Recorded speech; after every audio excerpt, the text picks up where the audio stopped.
A very good morning, afternoon, and evening to one and all our friends, colleagues joining in from across the world. And Drive to Thrive is really happy that this is our second venture, second initiative of trying to reach out to hearts and souls across the world on subjects that matter and are close to our hearts.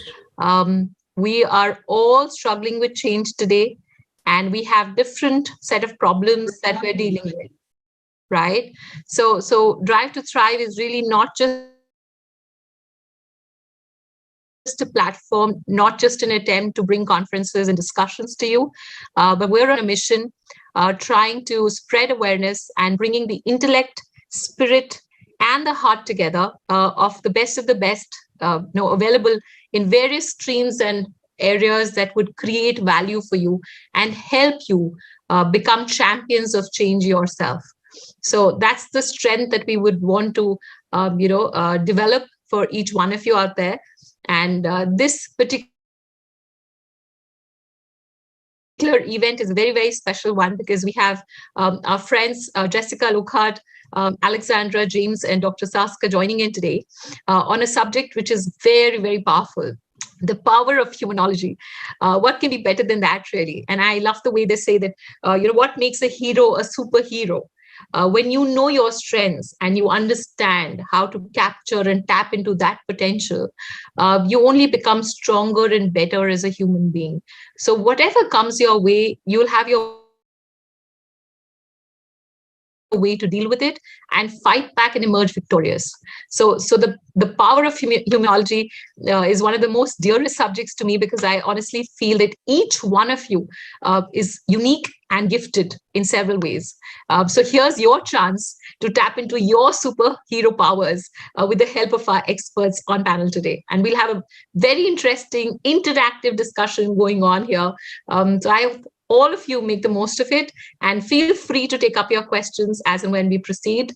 I'll hand over the stage now to Dr. Jessica, the director of Humanology. I think you're the expert. You can talk about Thank you. Better than me. Please let them know and understand the subject. I know it's fairly new. Thank you. Thank you so much, Shika. Thank you very much, everyone who's connecting with us today. Actually, I should not be making this part of the presentation, but, well, life is really funny. And our conductor, Dr. Saskia Harkema, just contacted us telling us that she had a minor car accident. So she is stopped by the police in Holland, where she lives, and she is trying to fix everything as quickly as she can to join us and continue conducting the session. But because this just happened this last minute, I'm going to start the session without her, and she will join us whenever she can.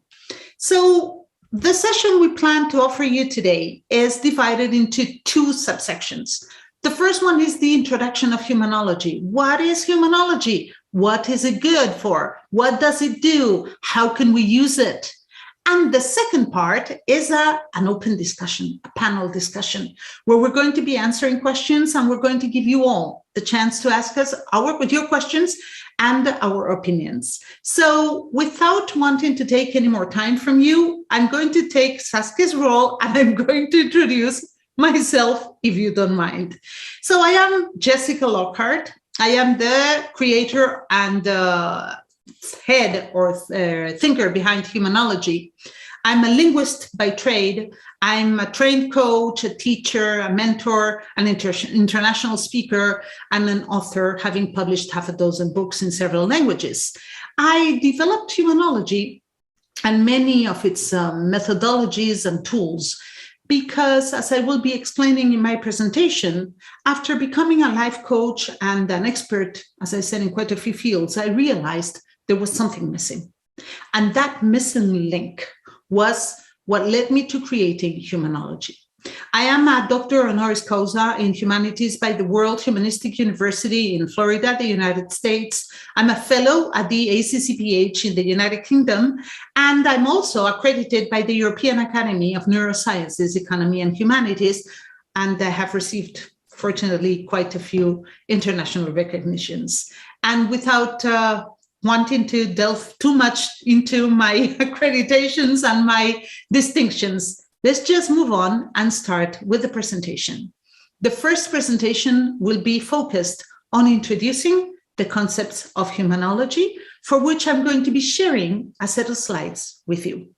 So, humanology, I called it the science of human beings. Why do we call it like that? Whoops, sorry, this just skipped a few of my slides. Why do we call it like that? Well, why humanology? When I was becoming a trained professional, I realized that everything I was learning, be it psychology, positive psychology, philosophy, coaching, was focused on just that one unique tool. Everything that I was learning was geared at helping human beings in that one specific field. And I realized that that was not correct. Historically speaking, all disciplines have focused on one aspect of the human being. Psychology focuses on the mind, the brain, the psyche. So sociology, for example, focuses on societies and the relationships among human beings within those societies. Anthropology, philosophy, coaching, whatever discipline you take, focuses on one aspect of the human being. And in my opinion, that could not continue being so. That's why humanology decided to focus on studying and explaining human beings as integral beings, as unique beings that have all the different elements mixed together. In humanology, we say that if we want to help human beings really take control of their lives, of their realities, of themselves, and their environment, they first need to understand who they are. And if we try to explain the human being only through the psychology, we will be missing many of the parts of the human being, won't we? If we try and explain the human being only through its social relationships, for example, we will be missing a lot of the information regarding or pertaining to the human being. So that's why we understand that in order to explain human beings, we need to use a multifaceted, multidisciplinary approach. We need to help human beings understand who they are in an integral, cohesive, holistic way. And that's how humanology was born. After working in the field of humanology for quite a few years and having developed quite a few of its methods, some of which you will be hearing about today, we ended up creating a model of the human being that is based on 4 key elements. And when this model is applied, oh my goodness, we can explain every human being in the world. And we say this because after having applied this model of the human being to thousands and thousands of people from different ethnic groups, from different cultures, from different countries, from different age groups, there were not exceptions, not even one.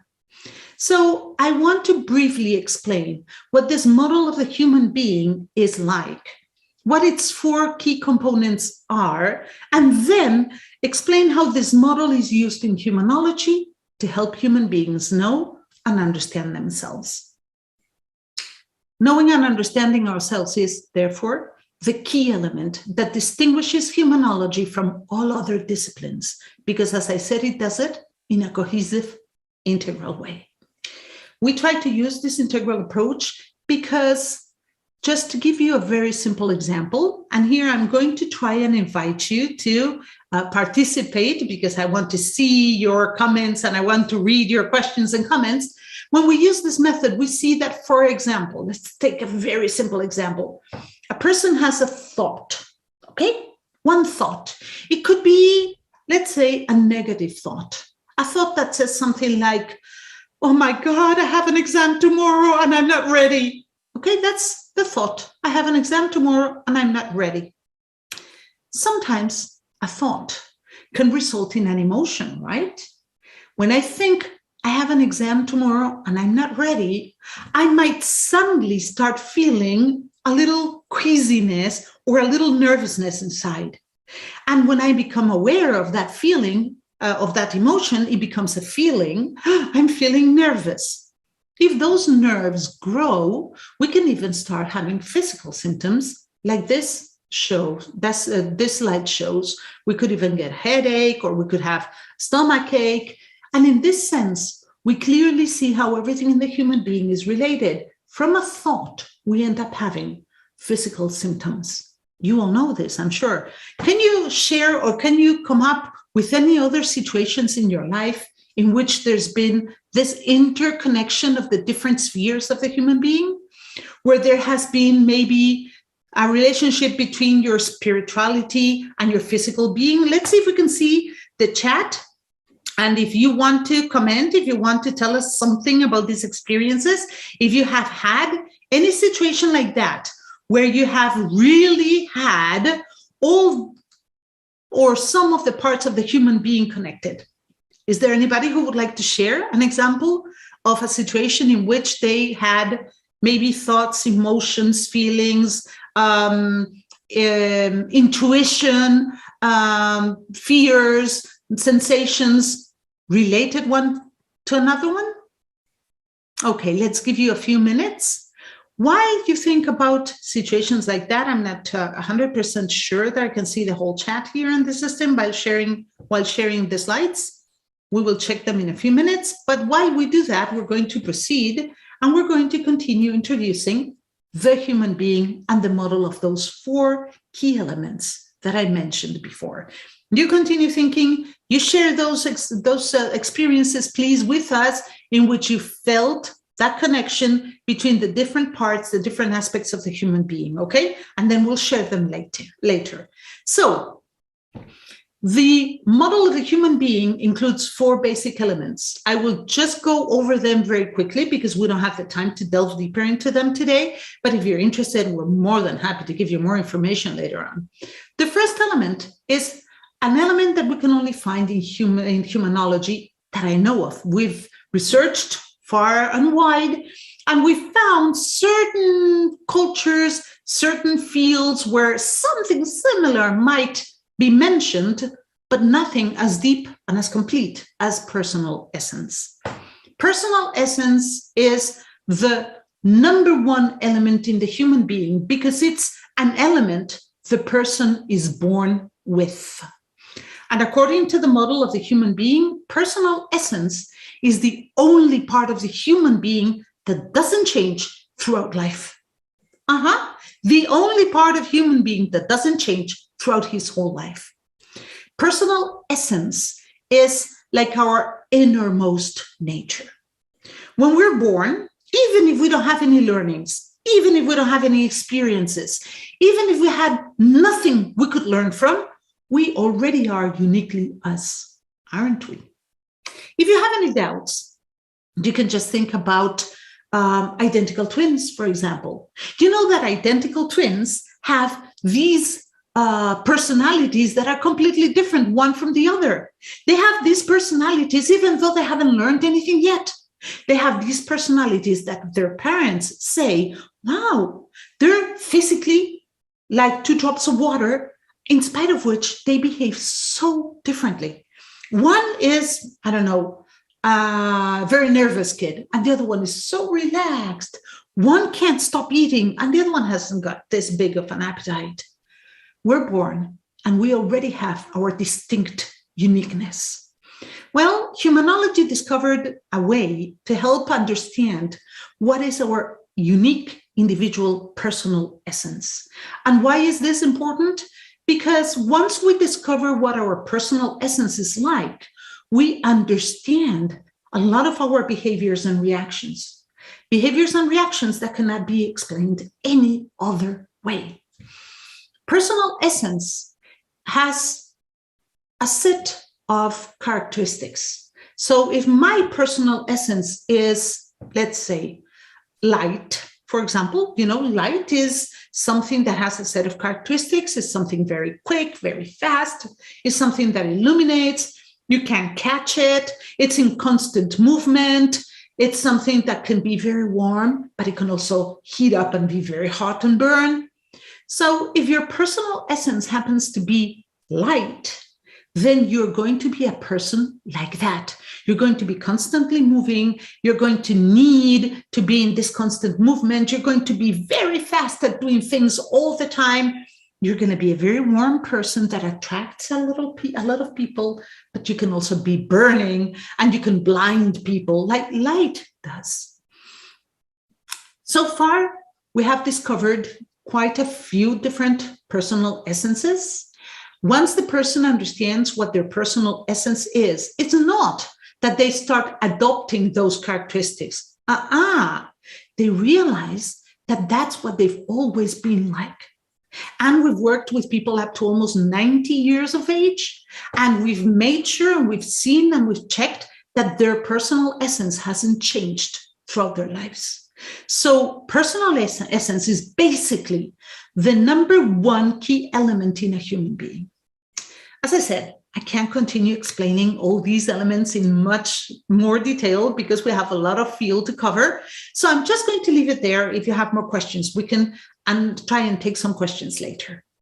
On top of personal essence, okay, this is my core. This is my essence, okay? We start developing, we start growing, and we start learning from life. And by learning from life, we start developing what we call beliefs. When we talk about beliefs, we're not just referring to religious beliefs, not at all. We're talking about all kinds of beliefs.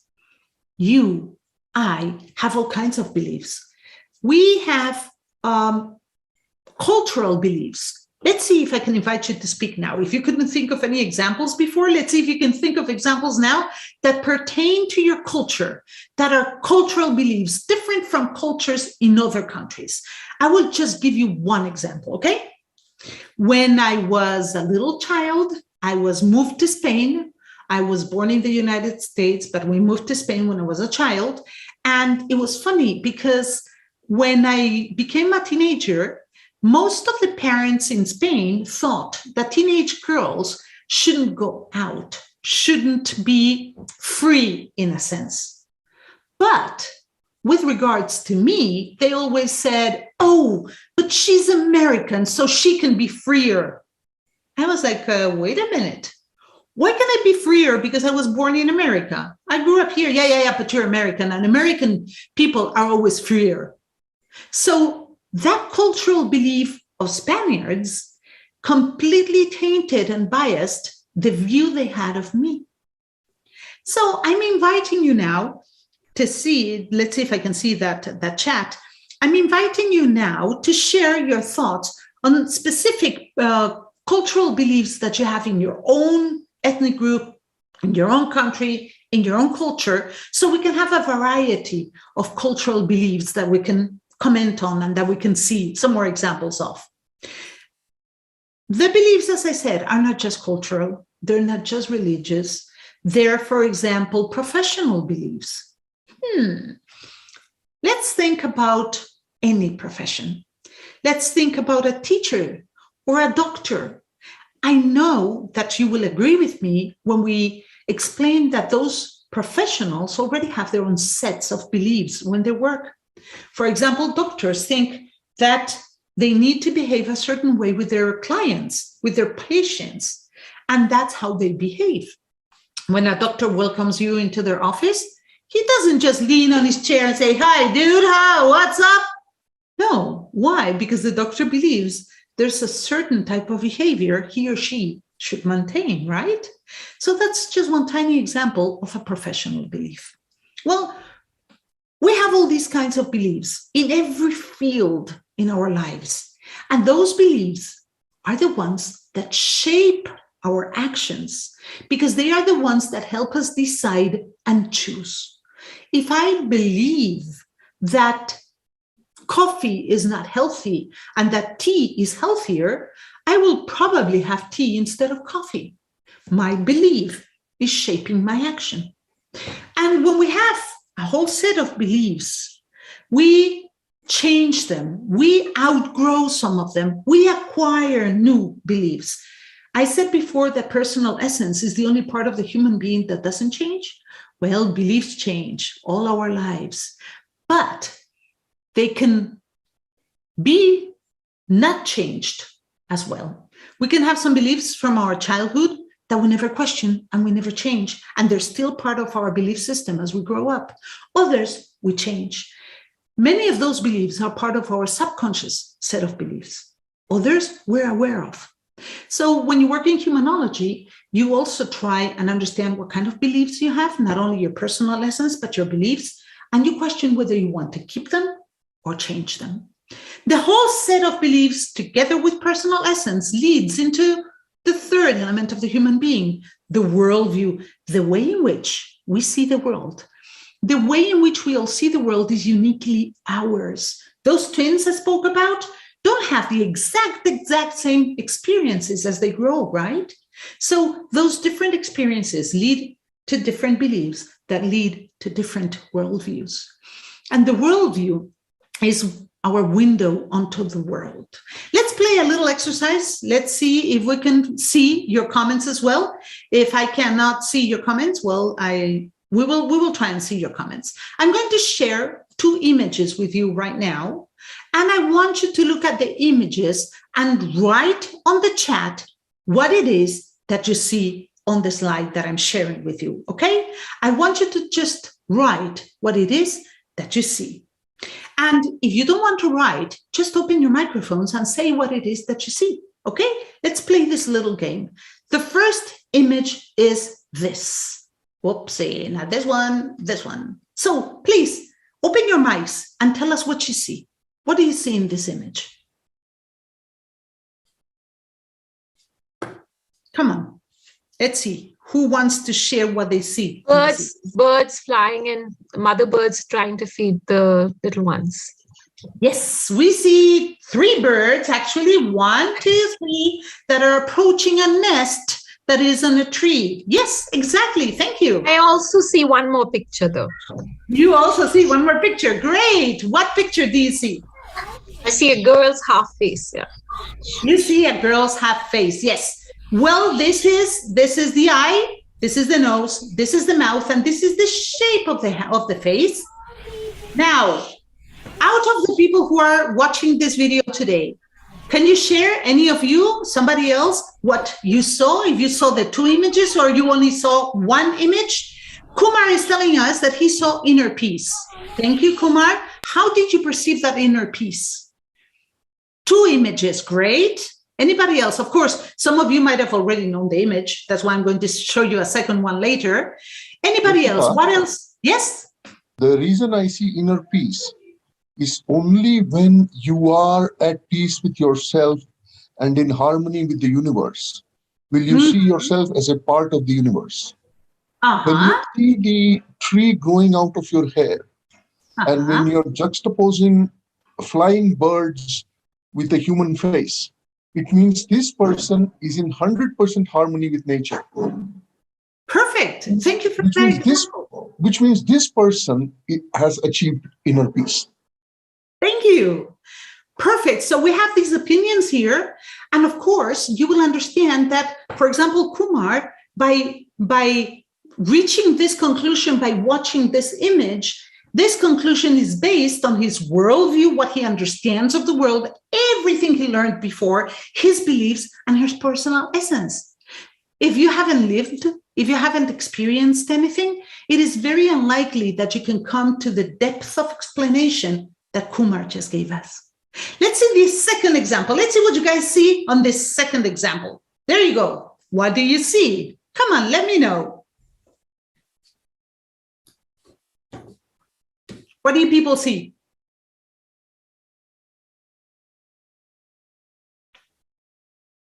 Hello? You see nothing? Or did I missed you or lost you? A rabbit. You see a rabbit. Okay, thank you for that. There's a rabbit. Anything else that you guys see on this picture? A very good illustration, Shika says. Thank you. I can see an eagle's face. An eagle's face? Okay. Yeah, like a vulture or something. Okay. Yes. Bird, so it could be a duck as well. A duck. Duck, Okay. yeah. Duck. You're seeing a duck and you're seeing a rabbit. Well, once again, this could be the beak and the eye, or this could be the snout, the mouth, the eye, and the ears of the rabbit. Once again, it will depend on your own personal worldview.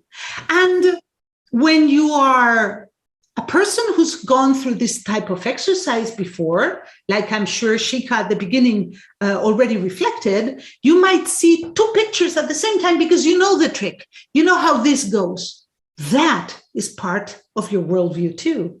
You look for the second meaning, the second image, because you know about this. You see? So the worldview, as I said, is uniquely yours because it depends on everything else. And then the fourth element is what we call the personal sphere. Personal sphere is like this treasure chest that we all have inside, where we store and keep everything that makes us uniquely us.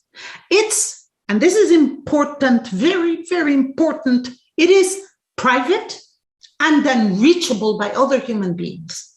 Whatever you put in your personal sphere, nobody else can touch, nobody else can take out, and nobody can put anything inside. So can you imagine what kinds of things you might have in your personal sphere? What is only yours? What is it that only you can put there? What is it that nobody can take from you? Any ideas?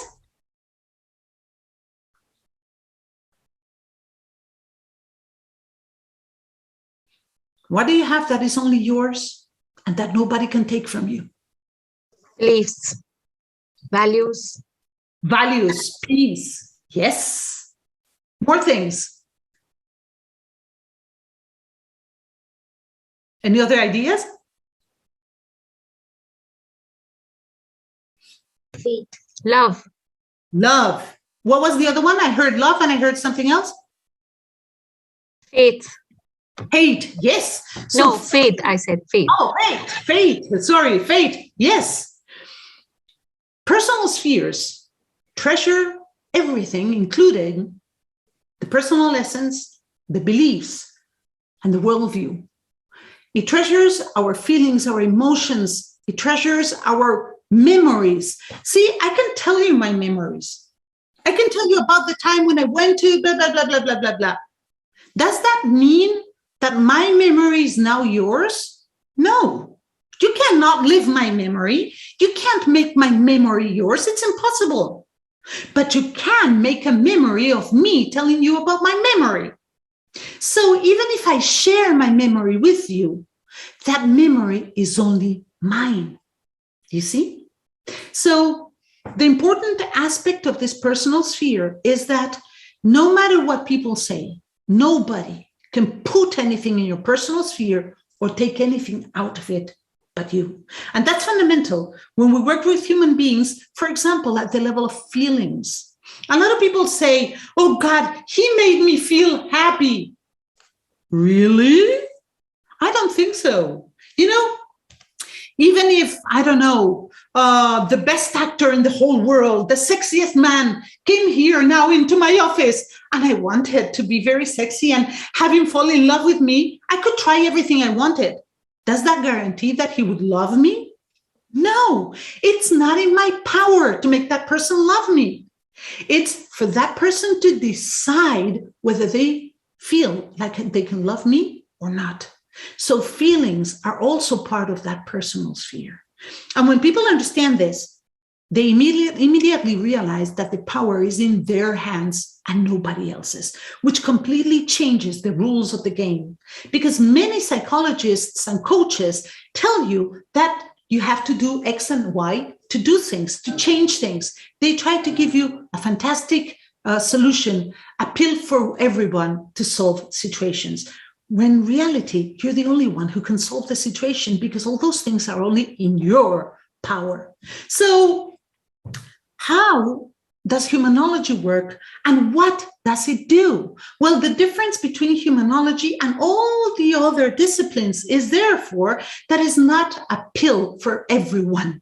We realize that we cannot offer everyone one solution. You know, when people talk about, for example, things like happiness, you know, and they say, oh, you want to be happy? Meditate.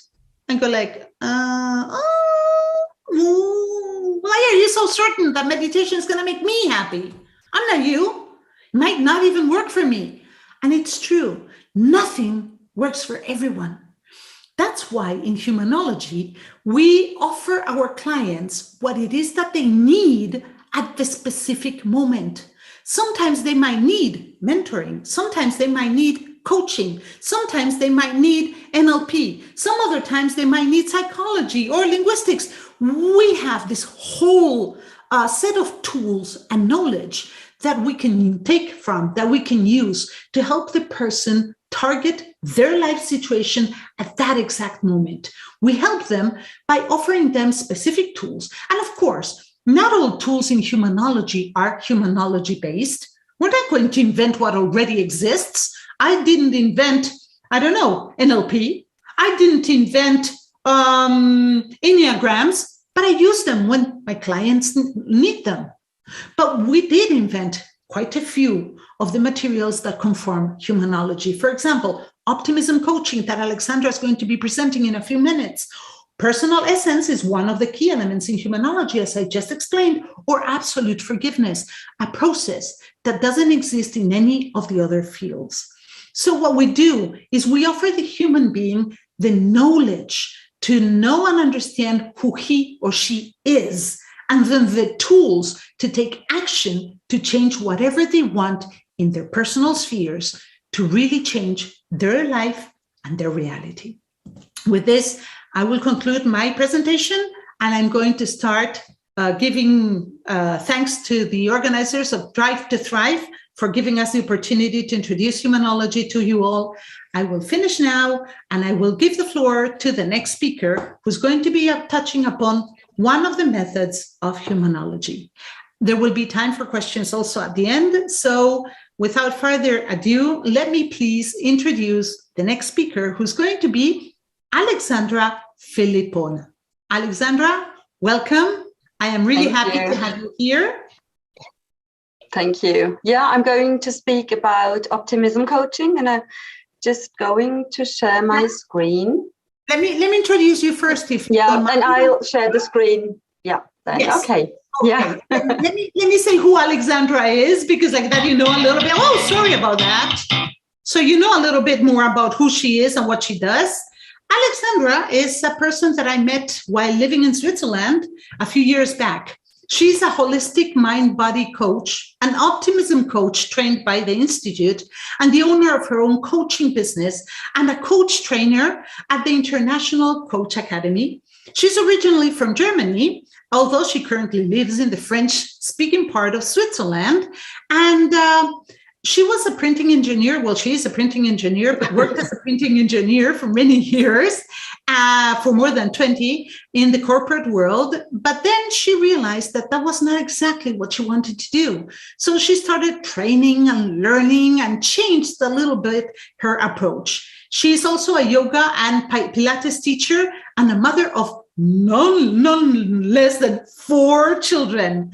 Alexandra is a passionate woman who is really caring about the human mind and body. And that's why she developed her unique holistic mind-body approach. As an optimism coach, she works primarily or principally with people who have experienced burnout or other trauma in their lives, and she supports them to find their unique way to live a happy and fulfilled life. Alexandra, very happy to have you here on board with us. The floor is all yours. Thank you so much, Jessica, for this introduction. So I'm going to show you my slides to share them with you. And yeah, the question is, or what I'm going to talk about is optimism coaching. So first, why optimism? I mean, why do we believe in optimism? What does it make it so unique? For me, it was always clear, and it is also by science proved, that optimists, they enjoy better health and a longer life. So when you are happy in life and you really see things positive, I mean, it's also worth living longer, and it really also keeps your body younger, and you are less depressed, you have better relationships, better immune system, of course, less stress because you have less worries and less negative emotions. Optimists never give up because they always see a solution, always find a solution, are therefore more daring, more creative because their frontal lobe is less blocked, and they have more resources, greater success, and of course, they are happier. What do we mean by optimism coaching? Optimism coaching is one of the tools of humanology, and it enables us to face life and work problems from a more positive aspect. So it's really helping us to focus on the positive things in life and not on all the bad things which can happen and maybe will never happen, but we have this in our mind to protect us. And optimism coaching is for everyone. So it's really for all ages, even for children, it is very helpful. And in all situations, if it's for at work, private persons, it will work for everybody because it's about the human being and not about the position or what we are doing. And so what is the difference between optimism coaching and normal, what I call normal coaching, which you probably know from the International Coaching Federation? So we also believe that the client has already the answer within itself, but the client is not ready yet to go there. And especially when I'm working with burnout people, they are so blocked and they are so much in the dark that they can't really open the first door to get better. So what we are doing, we are helping them. We are taking them really by the hand, and we show them the way out of the tunnel to the light. And so this is kind of a little bit more leading probably than you know it from the normal coaching, but it is very, very helpful for people who were in a depression or are very exhausted, and to help them to get out of the dark. And therefore we use special tools to enhance the positive thinking and the well-being. And I will later on show you some of these tools. So we do it in like 4 steps in the optimism coaching. It's first, we figure out why did the person become so negative, what happened, to understand a little bit better what is missing, what could help the person. So as Jessica said, we are deciding or going on a very special program for the individual program for this person. So there is no pre-written script in the sense of first we do this and the next step will be that. So we individualize it for each and every client we have with the different tools we are using. And then the second step is that we change the mood. We help the client to change the mood from a very gray, depressive mood or a very angry mood to a happy, optimistic mood. And then we help them to recover. And this period of time can be very different. So for some, it is just a couple of weeks. Others, they may need months. It's really very different and individual. And then we support our clients to maintain the good mood.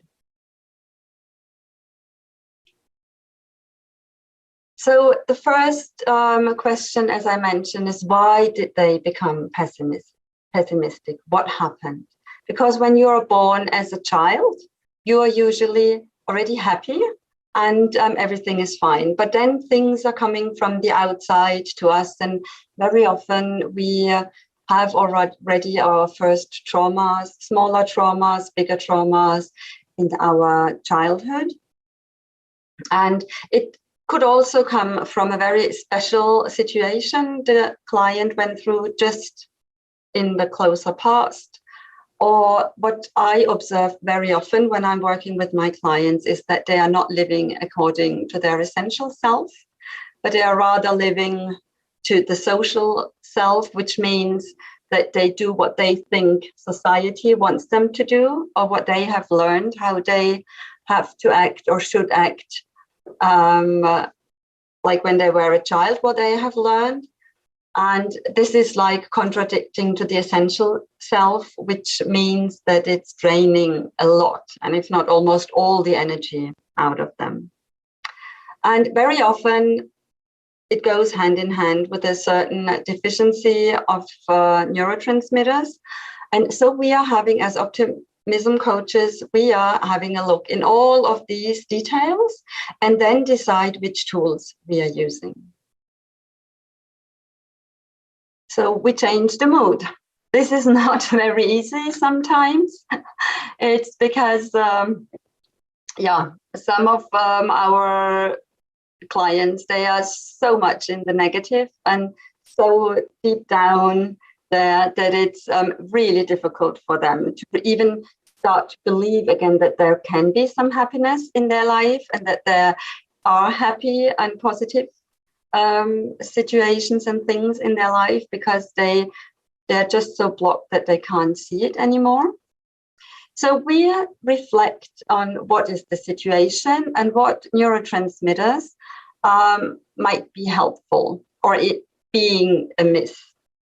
And so, for example, the dopamine, which reduces anxiety and improves the mood. So we have the tools and we work on it with the client to express gratitude, or we work on nice memories to get back from the past, this positive feeling, so the dopamine can rise. For some people, physical exercises are really helpful, or just listening to some positive music. And one of my favorites is the oxytocin. So you get oxytocin from when you hug persons, or you get a gift, or you give a gift. And also by petting pets. So when you have a pet, you can also get the oxytocin from the pet. And just by hearing happy stories, positive stories. The oxytocin is very important for the good feelings we are having, trust, love, connection to community. And I observed that this was, especially during COVID, it was really difficult for a lot of people, especially for people who are living alone, to get enough of oxytocin. So I want you to invite you to our first exercise. It is, I would love to do a little visualization. If you have any cushion at hand or something, so take the cushion and wrap your arms around it. If you don't have a cushion, you can just wrap the arms around yourself. Take a deep breath in. And while breathing out, close your eyes. And now imagine that the cushion you're holding, or even when you're just wrapping the arms around you, that you are holding, you are hugging a very dear friend, a very dear person you are having. And just dive into this feeling, how it feels like to hug someone, to hold someone.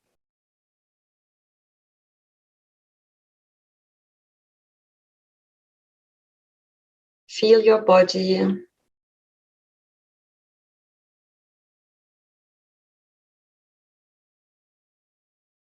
Where in your body do you feel this lovely feeling?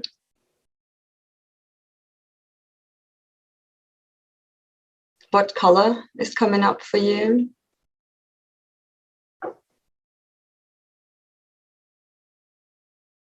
What temperature are you feeling when you hug someone right now?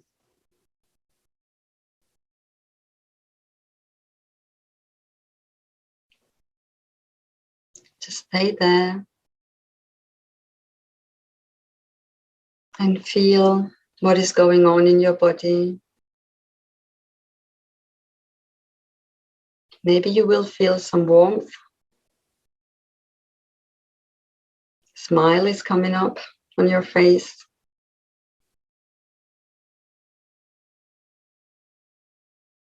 You have this lovely feeling of connection.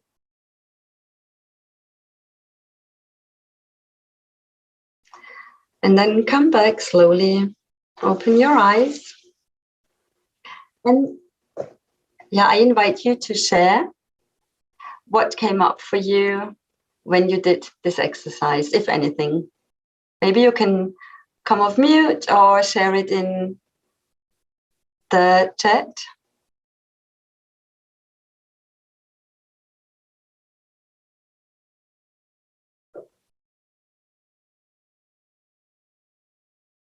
No?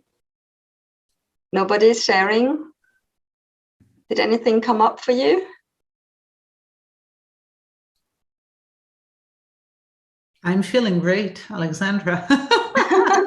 Thank you. Really, it was a very nice relaxation moment in which I felt like this fuzzy, warm feeling inside. I really liked it. I really enjoyed it. It was like, you know, when you're on the brink of sleeping and you feel this letting go of things and just being happy. Bliss is the right word. That's what I felt. Thank you, Alexandra. Yeah, thank you. Thank you. And Hamza wrote, I believe I got oxytocin. So thank you for that. Yeah, it works like after 13 seconds, it starts to work. And Swati writes that felt happy. Yes, it makes you feel really relaxed. You feel, I don't know, a sense of security. Things are okay. You feel that peace. So, yeah. Lovely. Thank you. Thank you, Shika. Yeah, thank you. And Kumar writes, warmth in the chest, orange glow, felt loved, relaxed, and did not want to get out of this state again. Yeah, thank you. Yeah, that's what's happening. That's the magic of oxytocin. Amit, you want to say something? Yes, I can breathe very properly. I can feel that the oxygen is going to my brain. Mm-hmm. So it's very good. Thank you. Thank you. So this is what you can do for yourself. Also, what I invite you to do, especially in the evening, as Jessica also said, with the sleep, going to sleep, it really gives you the security to sleep well at night and that we can really relax while sleeping. And for also our clients, it is very helpful to get this security and this warm feeling to connect with others again. Because what happens is that when people are in a burnout, that they are in a very difficult situation, that they are disconnected or they get disconnected from other people. And this is even making their situation much more difficult than it is. So thank you for your positive feedbacks. And now the next tool I wanted to share with you is the something good, and then the tree of happiness. So what do we mean by something good? I do this very often right in the beginning when I start to work with someone. It's tell the client that each night after dinner, they should write down 3 good things that happened during the day. Because the thing is that very often they say, oh, in my life, nothing positive is happening. So they don't even realize anymore what positive things are happening in their life. And so we want to help them to focus on these positive things, because their motorway in the brain, it's like structured to negative. They have this highway going on, only seeing all the bad things. And what we want to create first a small trail of positive things in their life, and then make this path broader And then that they really get this motorway of seeing positive things, because this is the moment when the positive things will really come to them. And they get all the positive energy from the universe and from everywhere, whatever you believe in, where the positive energy is coming from in your life. So tell them to write down 3 good things, and then that they give to each one a title, that they really take the time to describe what happened in detail.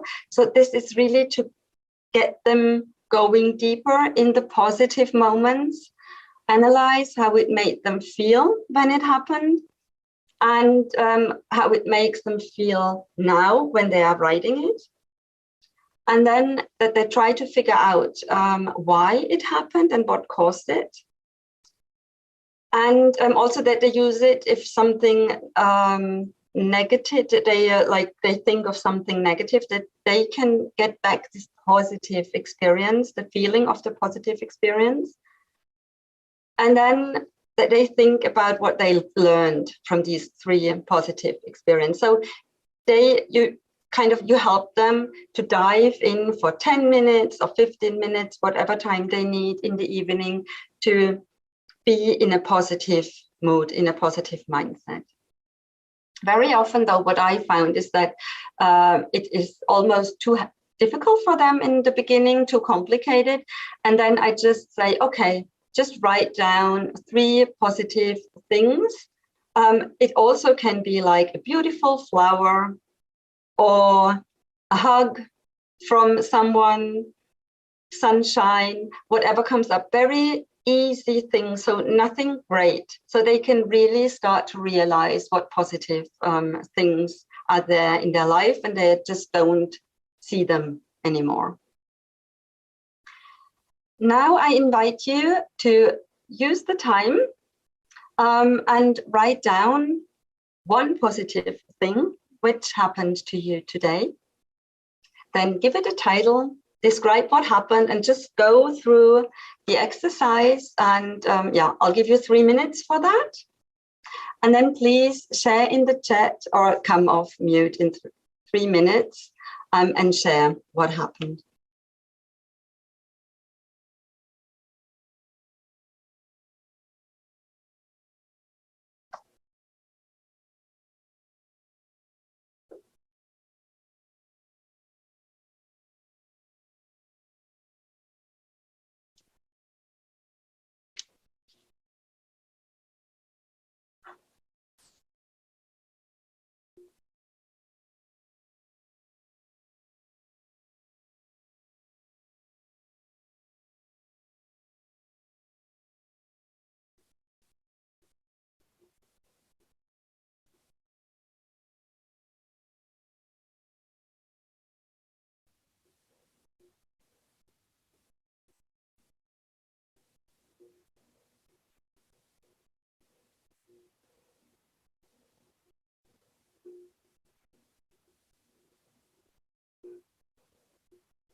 You have 1 minute left.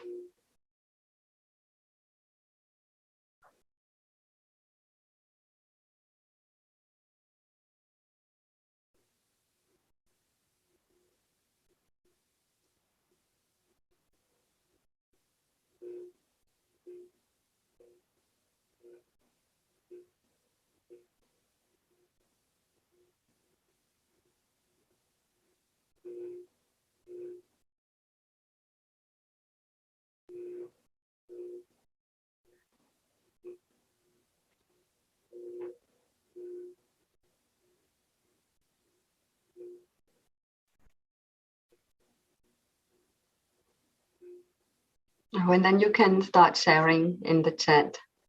So there is already Nirmala.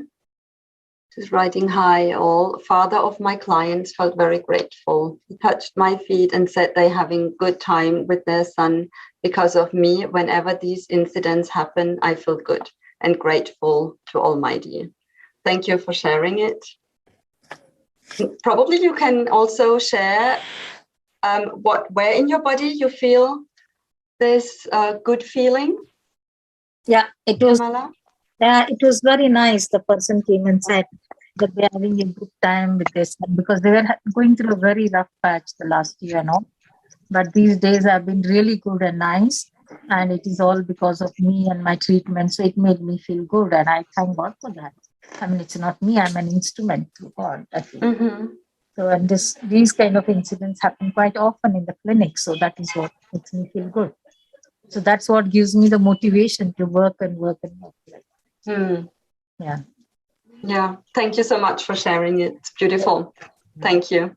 Thank you. You are all very good. Very nice presentation. Thank you. Thank you. Thank you. I'm getting some tips. What else we can do? Yeah. And that's the, yeah, sorry. We are all in the helping profession, so we all have to learn from each other and facilitate lives of others who ever come to us. And Yeah. Thank you. Yeah. And as you said, now this is giving us the courage to continue and also a lot of energy to continue the work. That is true. I'm still at the clinic, so but I said I'll attend this and I'll give this. Yeah. Yeah. Thank you. Okay then. Yeah. Thank you. Thank you. Thank you. So Kumar also shared, my friend's son drove me to the doctor. First driving experience. He has just recently got his driver's license, and it thrilled me to see him drive so responsibly and following all the rules, and took us to the doctor and back. And I'm so happy for him because I consider him as my son also. So we can already feel the positive energy in this moment. So thank you very much for sharing. I need to continue because I only have a couple of minutes left. And I want to share another tool with you, which I also love a lot and I appreciate a lot. It's a little bit like Circle of Life, if you know that tool. But I think it goes deeper because we work more with intuition. It's called the Tree of Happiness. And we invite our clients to draw a tree, and with the roots are the origins, where they come from, or where they feel rooted in. The trunk is themselves, and the leaves are the happiness, and the branches the topic. And already by very intuitively drawing the tree, a lot of insight is happening and coming up. And you really can assure your clients that they don't need to be a professional artist to draw. Anything is okay. And they can also use any color which is coming up. And if you know a little bit about color, you can also then coach them around the colors they were using, because already the colors can tell you a lot. And I just give you an example. So when they draw the tree, one branch might be probably, or for example, job. So what is in the job? What is going on right now? It's the working hours, working place, traveling, atmosphere at the workplace, the salary, colleagues, and so on. So they are all free to show what, or to write down what they want, and then put the leaves on the tree. And this is so astonishing how it works, because very often when I have people like in a workplace context and they are not feeling well, it is not actually about the workplace where the leaves are missing, but very often it's about family or friends, or it can be so many different things. And this is what is really coming up with this tool. So I can recommend this tool to use it for yourself. Sit down. It takes some time. So I'm also giving it sometimes as a homework. So the clients, they have the time to sit down in peace and quiet and create their own tree. You can try it out later if you want, of course. So to come back about optimism coaching, I briefly showed you how we are working. So we use this. We've changed the mood now, and I hope you're all feeling connected and happy, and then stay in the recovering phase and maintain the good mood. And thank you so much for listening to me. Thank you. Thank you so much, Alexandra. I love optimism coaching because it's one of the tools that helps our clients really shift their view of life and how they approach life. As I said at the beginning, we're presenting some different topics of humanology. We try to give you an overall view of one of its methods, but of course, humanology is much wider and much deeper. Optimism coaching, we use it when our clients don't have the necessary energy to tackle their lives, to deal with their problems. So we first need to help them regain that energy, regain that confidence so they can go about their lives. I'm going to introduce the next speaker to you. The next speaker is also part of the Institute, is not only an optimism coach and a humanologist in training, but the creative director of the Institute. And he's going to be offering us something different because we cannot go into all the different methods included in humanology.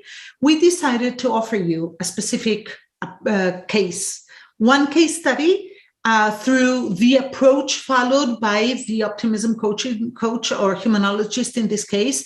So you could see how to approach a situation in a unique humanological way. I am extremely proud and happy to introduce the next speaker. His name is James. Well, he goes by James Soul. And as I said, he's the creative director at the Institute. He combines the knowledge of human beings with his wide experience on different creative fields, such as illustration, graphic design, and even baking. He illustrated several works at one of the most prestigious bakeries in the world, designs materials for multiple clients, and helps those who need humanology or optimism sessions in any fields of their lives. A passionate entrepreneur, his work for different companies in many countries gained him recognition and respect.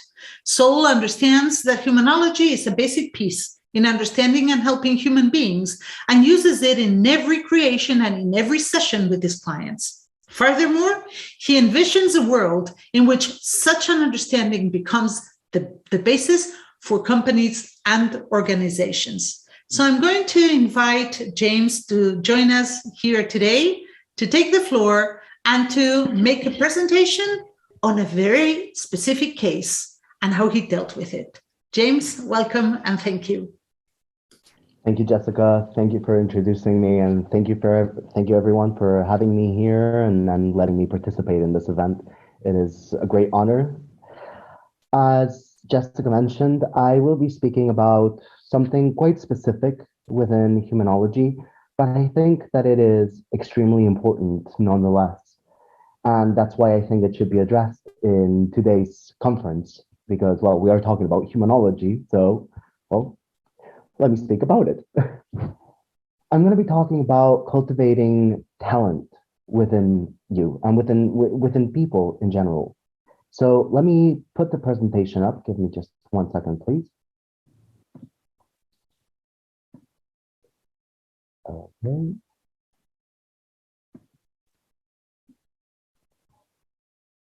Please confirm with me that you are able to see it.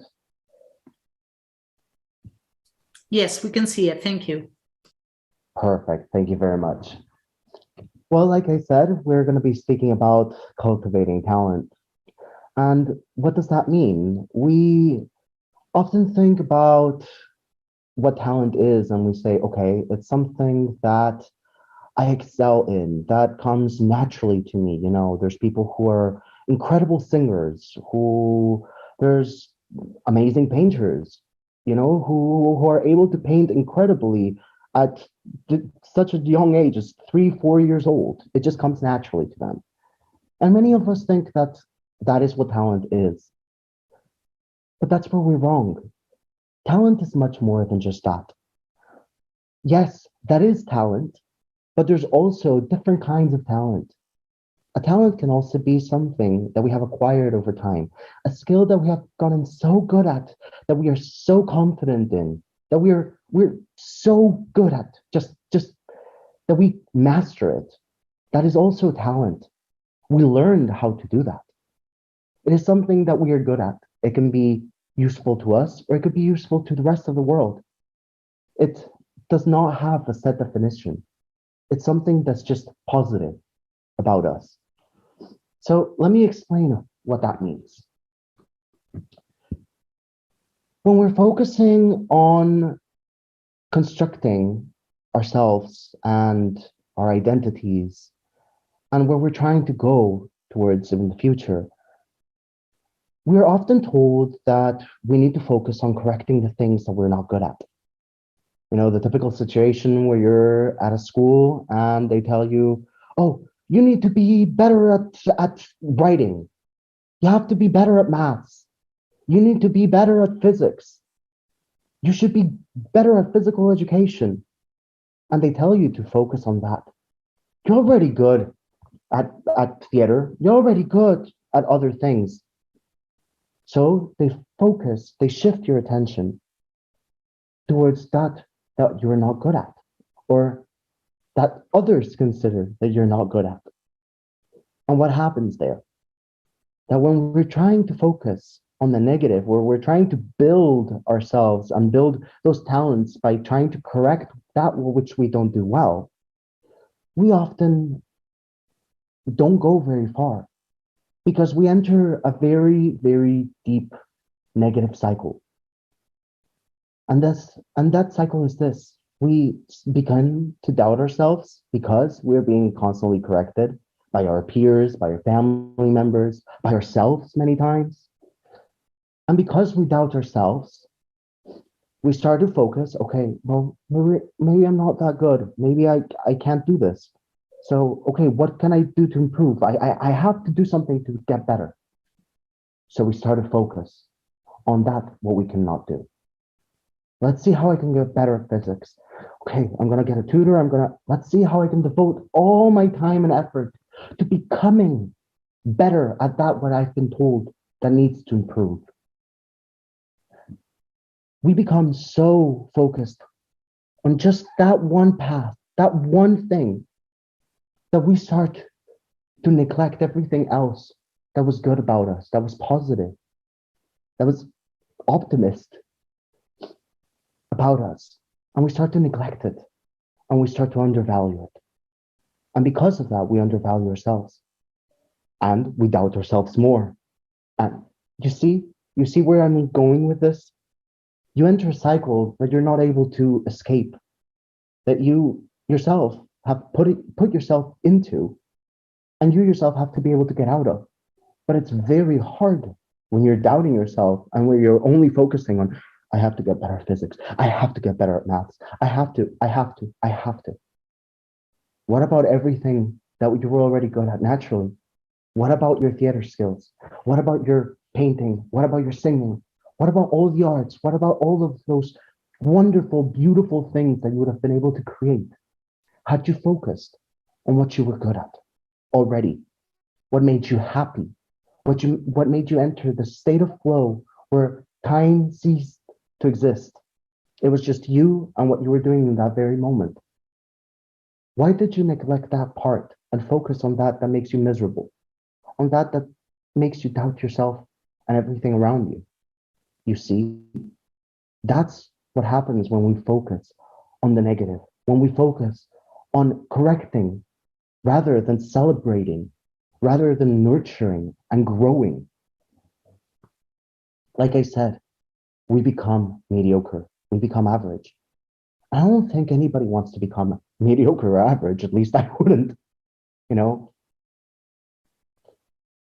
When you were a child, did you dream of being something different from what you are now? Please answer in the chat if you'd like. Were you told that you wouldn't be good enough?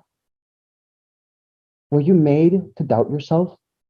Is that why you're not what you were dreaming of becoming when you were a child? Or is it just simply because you grew out of it, you decided something else? It could be as well. But be very honest with yourself. Ask yourself that question. Because many times when we're kids, we dream of incredible things, oh, I want to be an astronaut. I want to be a firefighter. I want to be a scientist. I want to be a rock star. How many of us have heard, oh, put your feet on the ground, focus on studying, focus on doing these things. You have to be better at these things because that's not going to get you anywhere. That's not going to bring you anything. Isn't that the case? So you see, nobody would want to become mediocre or average. So why focus on that? Like I mentioned, this is the never-ending loop. A little bit more summarized, a little bit easier to digest.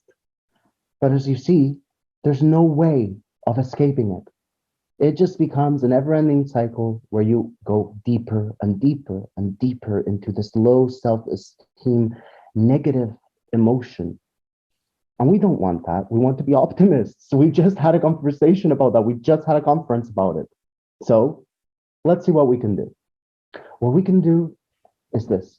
We need to cultivate talent by focusing on the positive, like I mentioned at the beginning of the presentation. And how do we do that? Well, first of all, we need to be able to figure out what guides me. Okay, what are my virtues? What is that is so important to me that I cannot put aside? For example, I'll use myself as an example for this. I'm a person who always says that has a lot of principles. I stick to my morals and to my ethics, no matter what. If there's a situation where I see that my ethics are being compromised, or I think that I'm doing the wrong thing or that I'm going to hurt somebody, I simply do not do it. Or I look for a different way to be able to achieve the result that I want without putting that in compromise. So we could say that that is one of my virtues because it's important to me and it guides me throughout my days in making my decisions. That could be mine, but let's think of somebody else. Maybe there's a person who says, my virtues are, I'm very good at listening to people. I'm very good at helping others. It's something that's important to me. I live to help others. That's what I'm here for. Okay, that's your virtue. Perfect. But that's not enough. The next step is figuring out what our abilities are, what we do well. Okay, so let's see. Let's go back to using me because, I can only speak for myself, obviously. What are my abilities? Well, I'm good at cooking. I'm good at baking. I have a creative mind. I'm good at creating different things, different designs and posters. Okay, so those are my abilities. That's something that I'm able to do naturally, that I know how to do it well, and it just comes naturally to me. I have not had to invest time in improving it or acquiring that skill before. Perfect. Okay, so we have that. But your abilities, again, they can be anything. It could be something as, for example, folding clothes. How many people have been told that folding clothes or cleaning is not a talent? It's not an ability. Really? Maybe we should ask Mary Kondo that. She has become incredibly successful all around the world doing just that. Folding clothes, organizing, and cleaning. Decluttering clutter, because that's her talent. And she worked on it. You see? You might think that it's not an ability because others might question it. But be honest. If you are good with it, it comes naturally, it is an ability, no matter how small you think it may be. So now we have our virtues and we have our abilities. What's the next step? The next step is to figure out what our skills are. We mentioned at the beginning of the presentation, the talent is not just that comes to us naturally. It is also skills that we have acquired, that we have mastered so well that we're so confident in. Well, that's what I'm talking about here, our skills. Going back to using me as an example, okay, well, let's see. What have I gotten extremely good at? Well, I'm very good at using different computing softwares to be able to do my designs and be able to do my creations. I'm naturally tech savvy, but I needed to learn how to use those programs.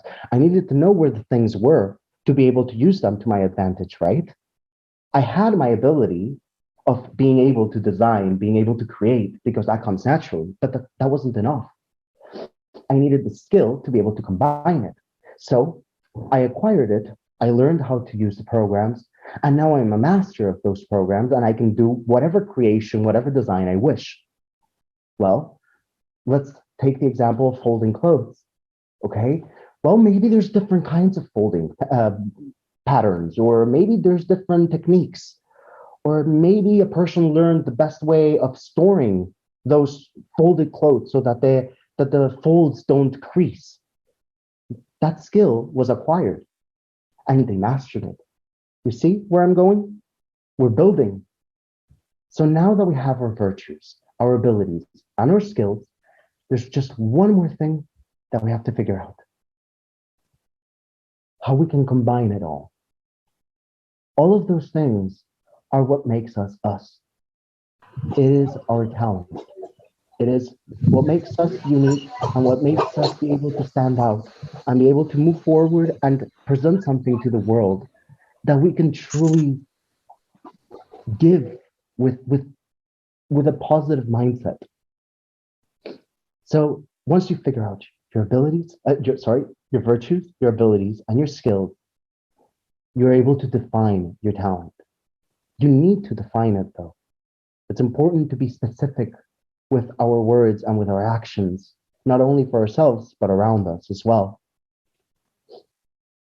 So, like I said, once we have defined our talent, we have that, okay, perfect, yes, great, I have my talent.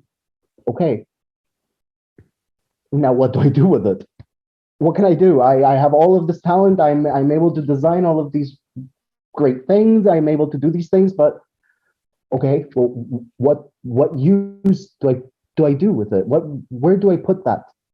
Well, that's where setting goals comes in. We have to be congruent with the goals that we have in order to excel as a person. You know, everything that we say about having a purpose, having that direction, that path, those goals, that finishing line. It is important to have that, because like that, we have something that we can use to implement those talents in. Let's say, okay, maybe my goal is creating a company that makes designs for people in a way that helps them connect with others that never before. You know, maybe be able to connect different cultures and be able to create a multicultural experience. Okay, I have a goal. Perfect. How do I get there? Well, through my virtues, my abilities, and my skills, with my talent, step by step, using them to guide me and constructing on the positive, focusing on that which I can do well and seeing how I can excel in that. Because you see, all of the time that I've devoted right now on focusing on that of which I'm good at, not only do I feel better, happier, more energized, but I'm also more willing to take on the world and want to do more things. So you see, just that little shift in mindset, like we were talking just previously, right, in optimism coaching, you have it right there with talent as well. Okay, So we have our talent, we have our goal. Well, that's perfect. But we're the only ones that are able to get there, okay? It's also important to know that because we think, well, I have all of this talent. I am this incredible singer, for example, and I have a voice that's wow, that never before, you know, I could be maybe one of the greats. But the problem is I don't get any gigs. Nobody wants to buy my CDs. Nobody's giving me any opportunities. There's no records that want to sign me. What am I going to do with this? Go out and make experiences. If a record label's not trying to find you, go to them. Organize the meetings yourself. Go to the shops and try and sell the CDs yourself. Organize events. Try and create live music to try and gain more people to come and see you. You see, you are taking charge. You are in control. You take the reins of it because you are the only one that can cultivate your talent. All of these external people, all of these record labels, these companies, all of these things, they might tell you, they might try and guide you, but nobody can force you to sing.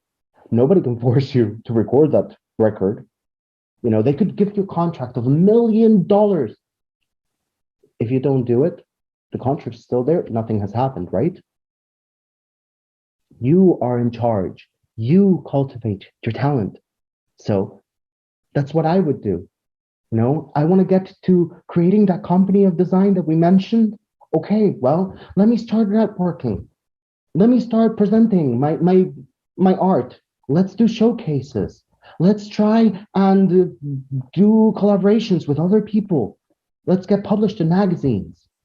Let's try and do things so that I can get there, so that my talent matches my goal, and my goal gets me to cultivate my talent and gets me there. That's how I can get there. Perfect. So you see, once you discover your talents, you are able to make them shine because you are your own talent. You are your own path. You decide it at every single step of the way. So take charge, take control. Don't you think that that's important? You know, I would like for the speakers to, for all of the people that are participating in the event, to take a few minutes to think about, just for example, how much time do you spend a day trying to correct that which you do wrong? Okay? Think deeply, think within you and think, okay, throughout my day, how many times do I correct myself? How many times do I tell myself off? How many times do I have this conversation telling me, oh, you should have done this better, or you should have changed this, or okay, you have to work harder on this, or tomorrow you're gonna invest even more time on this because you're not doing it well? Or how much time a day do you spend just focusing on this? Okay, I see that there's some people saying almost all the time. You see how inflictive that is, how harmful that is. Now, let me ask you this. How much time do you spend each day celebrating that which you do well, that which you excel in?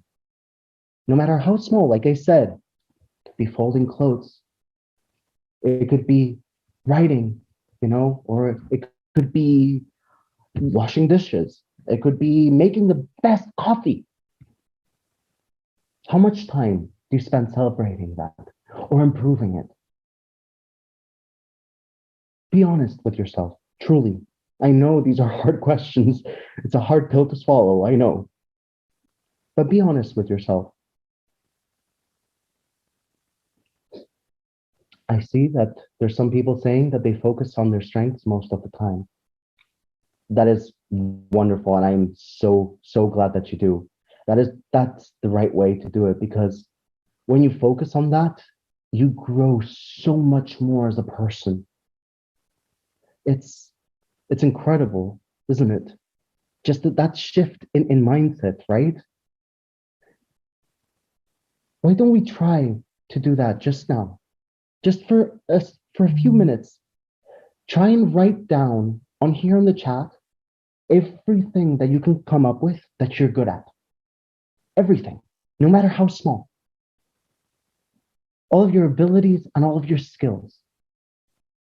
Let's see.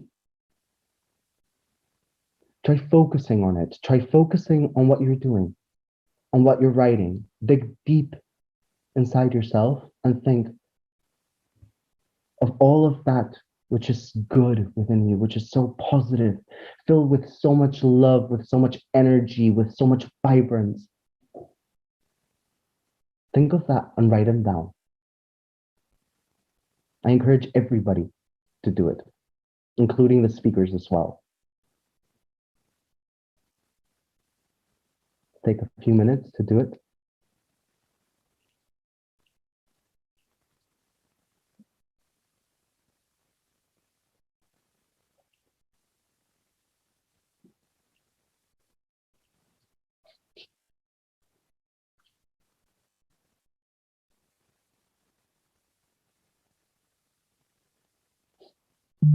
I request everybody to please share their skills and their abilities as they're writing them down.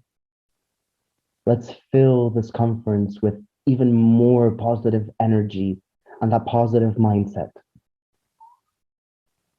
Remember, optimism is contagious.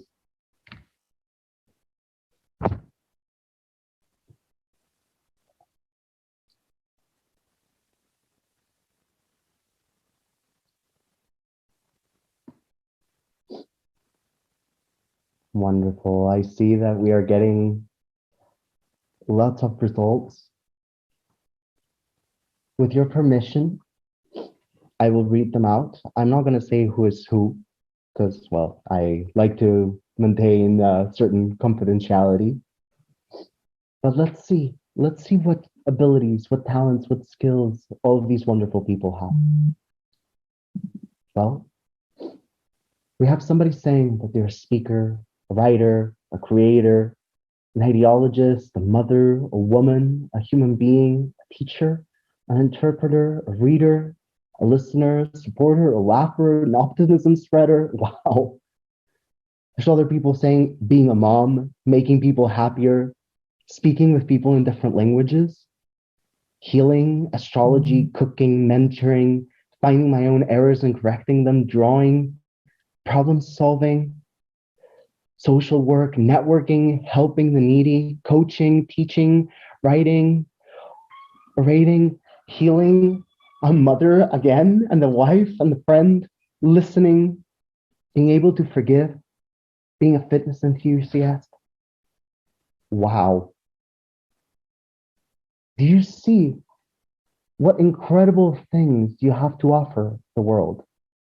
Do you see this beauty that you have within you that is just there and you just need to make it shine? Do you see that? And how do you feel now that you have written them down? How do you feel after having thought about it, after having to focus on it, forcing yourself, okay, what am I good at? What is good about me? Tell me, how do you feel? I encourage you to let me know. I see some people are saying good. Yes, exactly. You see, it's something very simple. You just wrote them down. You haven't really done much else. Oh, fulfilled. Perfect. But you see, just taking a few minutes, a few moments of your time to focus on that which you are good at, which you excel at, which is part of who you are. You see how things change. You see how the energy around you has changed, how you feel towards yourself. Has the respect towards yourself increased? Do you feel more energized, more powerful? Do you feel stronger? Do you feel more determined? It's a very simple thing, but that's what we speak about when we focus on the positive. Because when we work on correcting, we just become good.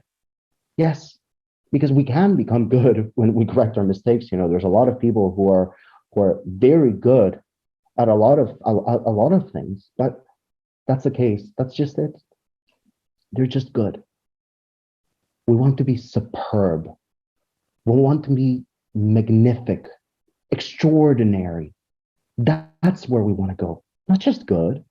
That's what we said. Nobody wants to be average or mediocre. When you can be that superpower, you can be that superhuman that we were talking about before, right? Let's use our talents because, hey, talent is also part of your superpowers, let me tell you, okay? And use that and work on building on the positive. Work on becoming that great human being that you are and have always been. Because it's there, it's right there, nowhere else, it's right there. So you've got this. It's as simple as that. So like I said, let's make everything shine. Let's make ourselves shine by taking control of our reality and by deciding to focus on our talents, on cultivating that which is positive, which is good, rather than correcting that which is negative, so that we can truly become those superhumans that we are able to. Thank you for listening to my presentation. It was a pleasure. And well, I hope that you enjoyed it. Thank you so much, James. That was superb. And we're going to continue because we have a lot of things to cover. We're going to enter that part of our presentation in which we're going to have a panel. We're going to have the panel discussion, instructions for the panel discussion, everyone. We're going to open the panel and we have a few questions ready for everyone. And we're going to invite you, once we answer those questions, we're going to invite you all to pose yours. We're sure you have questions. This is new territory. We're talking about a new discipline, and I'm sure you'll have questions. Maybe you want to comment things. You will have your chance. We're going to invite the three speakers to join us now on the screen. Open your cameras again, please, Alexandra, James. And because our conductor, I think, still working with the police after that little car accident, sorry, Dr. Harkema, I think didn't manage to make it on time. So what we're going to do is we're going to ask the questions and I'm going to let the other two speakers answer the questions, and I will just give some answers whenever I find something to add that I think hasn't been said, if you don't mind. And like that, I hope we can offer you all the answers we want and all the answers we need. So we're going to begin by asking different questions. So the questions are going to be answered by both of them. Like that, you're going to have two different perspectives and maybe three, if I offer you mine too, on what we think about this topic. Let me therefore just ask the first question, if I can make this screen work properly for us. There we go. Okay. So the first question says, what is, in your opinion, the biggest contribution of humanology? James, Alexandra, what is, in your opinion, the best contribution of humanology? Alexandra, would you like to take the floor so we let James rest a little bit? Yeah, thank you. Yeah, for me, I would say bringing happiness and love to this life, to the world, and to each human being. And I think this is really the essence of humanology, what we can give to the people with that. Thank you, Alexandra. James, what would you like to add? Well, I would say that the biggest contribution of humanology is humanology. It's the field on its own because nothing like it has ever existed before. You know, we were talking about that, how we have psychology, we have philosophy, anthropology, all of these ologies, right? But they only just focus on one aspect of the human being. It's what we keep on saying. Why? Why is that the case? Why can't we see humans as a whole? Take into consideration every little aspect of that person.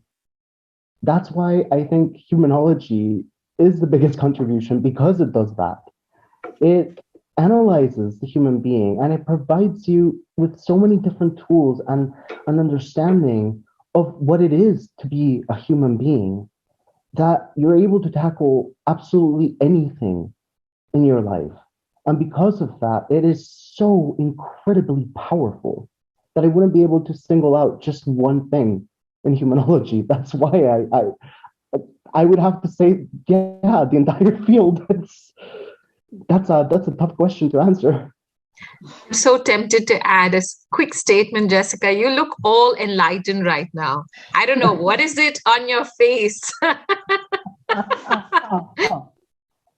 I was going to say it's optimism coaching, but you're all lit and enlightened. That's funny. Okay, I'm just going to add one thing that I would highlight about humanology. And it's that, well, in recent centuries, not even recent years, but in recent centuries, I think that most focuses in our development of human beings have been outwards. We have been focusing on external things. We've been focusing on development in technology, development in agriculture, development, all external things. And I think that one of the key aspects of humanology is that it brings us back inside. It focuses back onto the human being. I think we should be aware that everything in the planet, everything humans do is for and by humans. Biology, we study animals. Life, for us. We don't study it just because. We study it because it has applications for us or because it helps us somehow. Architecture. Why do we study architecture? To build things for us. Everything is human-based. And that's why I think it was about time we reverted that trend and we went back into focusing on human beings. I think we have to go back to basics. I think we have to remember that we are at the core of everything. And we have to start considering that humanology is a part of everything we do. It should be a part even of mathematics. What do we do mathematics for? Us.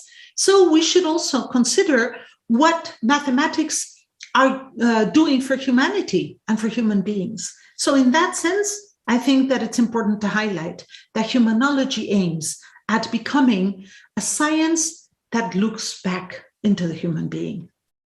So I have another question for you guys. Then, as I said, we're asking everyone to pose questions. I see already a few questions on our chat. We'll take them as soon as we finish. These are the questions that we have here. Alexandra, James, what role do you think humanology should play in today's world? James, what role do you think humanology should play in today's world? Well, I think that it should be one of the subjects in schools. I think that it should be a subject that is taught right from the beginning, as early as kindergarten, because I think that humanology is simple yet complex enough to be able to understood at any age. And I think that the earlier we start, the better, because it's what we were saying today. You know, we have so much to offer. We work on constructing in the positive. We work on optimism coaching. We work on providing a person the tools needed to overcome any obstacle. And isn't that what we want for future generations? To be able to overcome any obstacle that may come their way? The world already, as it is in a very, very dire situation. We don't know what's going to happen. We were having pandemics and wars and different devastations with the climates, and there's so much going on, and it's getting harder and harder and harder, that there's not going to be enough for the next generations to pull through, to be able to move forward. So I think that if we implement humanology within schools already and start educating them that there's a different way, that there are ways of communicating where we don't have to use social masks, where each person has a personal sphere and that is okay, where there's difference in cultures and that's fine. We should celebrate them. We should cherish them. Do you realize that if we had humanology in our education system, all that would follow as well? Just that change would create a domino effect and have, as a consequence, change in the behavior and perspective of other things.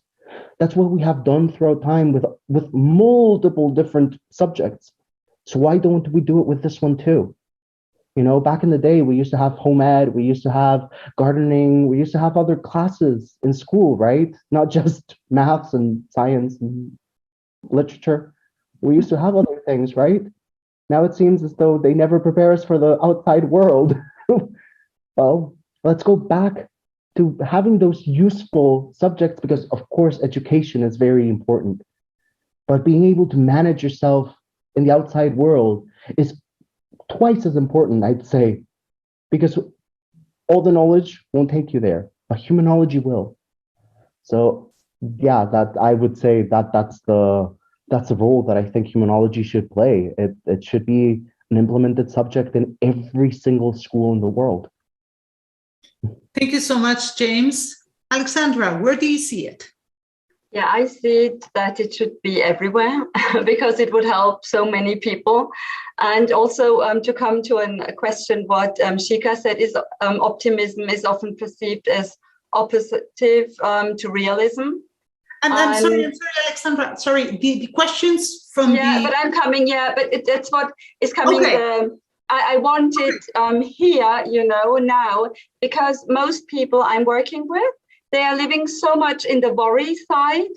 So if they shift to more optimism, they are in the realistic view. And that's why it is so important to have it, humanology. That's what I wanted to say. I didn't want to not answer your question, but it's not the optimism, that it's like not realistic, but so many people, their worries and every day think and as James said, with all the wars and everything going on, we all have the feeling that life has become so heavy, so hard, so gray and whatever.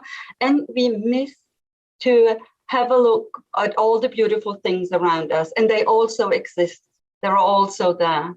And that's why humanology should be everywhere and taught everywhere, and especially also to children. Thank you so much. Yeah, no, I was just going to say, Alexandra, that we will take all those questions after the 3 ones we have, because, well, we think that the questions the audience poses are fundamental. We need to see how they understood everything and how we want to respond to them too. So I will just add that our vision in the Institute of Humanology is precisely to get humanology to become a compulsory subject matter in every school, primary school in the world. That's our long-term view and our long-term dream. So I invite everyone present here today to help us disseminate it and to help us really help other human beings know and understand themselves, because that's what humanology does. The next question, and the last in our set of prepared questions, is what would you tell somebody who wishes to become a humanologist? Alexandra, you studied with us. What would you tell someone who wants to become a humanologist? I would say go for it. It will change your life. It's that easy. Because when you start looking deeper into it and learning all the tools, and then you try it out on yourself, and already this changes your life deeply in a positive manner, and also the life of all the human beings around you. It brings a lot of positive energy in your surroundings.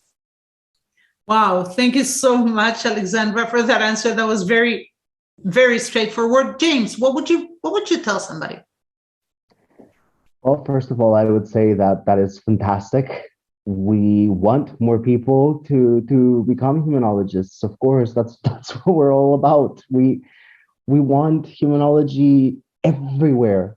We want optimism everywhere. So yes, please do contact us, talk to us. It is so important to have people who want to help the world. And I think that a person who wants to become a humanologist by default has to have a little bit of that in them, because if not, you wouldn't be going into that field, and we need more people like that. We need more people who want to help others, who want to make a positive impact in this world.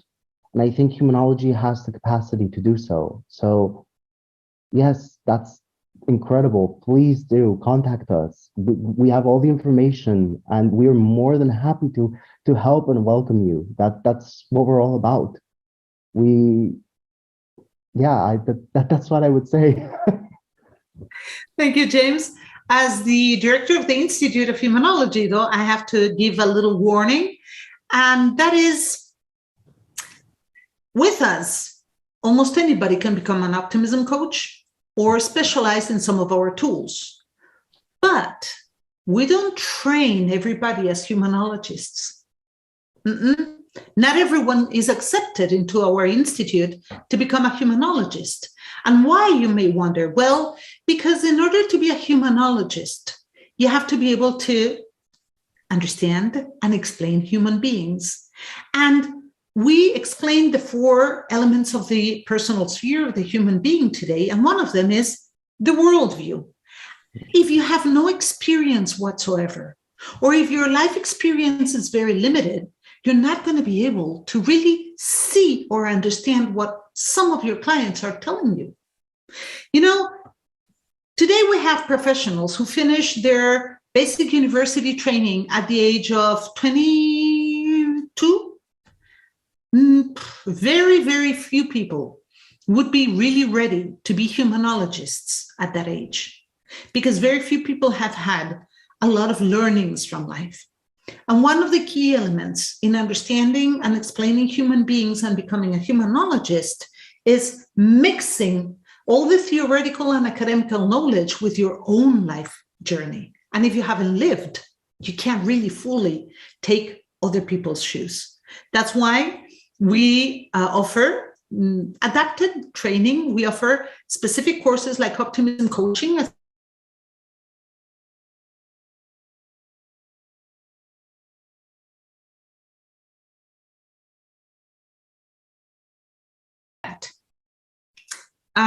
James, are you telling me there's a sound problem? Yes, you cut out for It's okay now. Okay, sorry. Thank you. I'm just saying that we are not training everybody because we need people who understand other human beings. Okay, we're going to take the questions from the audience now. And in this part of the panel, the whole idea is that you guys answer the questions as you wish. The questions are not directed unless the person writes who the questions. Right. Do you have any qualifications for the humanologist training? Do you ask for any specific qualification? Okay. I'm sorry to interrupt, Jessica. You seem to be having some audio issues. We could not hear you while you were speaking again. I would suggest to connect and reconnect the microphone just in case. Sometimes that happens. Can you hear me now? I can hear Yes. you. The problem is it just cuts out all of a sudden. So that's why, so it doesn't happen again, I'm just letting you know. Okay, let me try that. Let me turn the microphone off and then on again. Let's see, 1 second. I'm sorry. This is what happens when we're going live. 1 second. I like the sound effect, Jessica, while we're going live. Okay, there I am again. Okay, I think Dr. Nirmala asked a question. So can one of you just answer that, please? Yes, there are 2 questions here. I will answer that first question, and then I will give the floor to my colleagues if they want to answer the question. And then we will answer the other ones that we already have in the chat.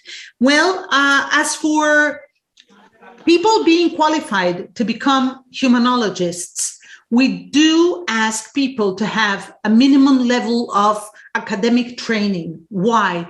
Because the courses, the training courses, are complex and they require a minimum level of understanding. So we ask people to have some basic training in whatever other field they've studied before. They have to somehow prove that they have the basic understanding. We are currently in the process of having our whole humanology degree program being accepted by a university in the United States as a master's degree. And it is comprised of 4 degrees, 4 diplomas. One is optimism coaching. The other one is personal development. The third one is human relations. And the fourth one is human development. The 4 together constitute the master's degree. Right now, while the paperwork is being completed because we were delayed because, of course, of COVID, that seemed to delay everything in the world, we are offering the training courses through our institute. As we said before, we're accredited by different institutions in the world. And what people need to do if they want to become qualified is just contact us and ask us if their qualifications are enough. If the person who wants to become trained has some academic background and has lived a little bit, we might consider that person as an ideal candidate. I hope I answered the question. Would any of my colleagues like to add anything? Yeah, I got the answers. Thank you. Thank you. Okay. So there was another question, and then we'll open the floor to everybody else. There was a question in the chat that says, why is it so difficult for us to look inward? Who would like to answer that question? Why is it so hard for us to look inward? Yes, Alexandra, go for it. Yeah, I would like to start. I think it's because so many people there are scared what is coming up. And so it's kind of a protection that we are not looking into ourselves, because very often we live for years with a closed heart. And this is like the biggest protection we are giving to ourselves without realizing that we are taking all the energy, all the life energy from us with that. But that's what a lot of my clients are having trouble with. Mm-hmm. Thank you, Alexandra. Would you like to add anything, James, or do I go? I would like to actually add something.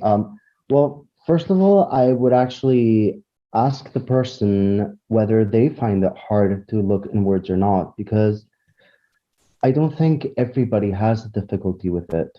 Yes, it is often a difficult thing, but there are some people that are naturally good at that, that have that as a talent.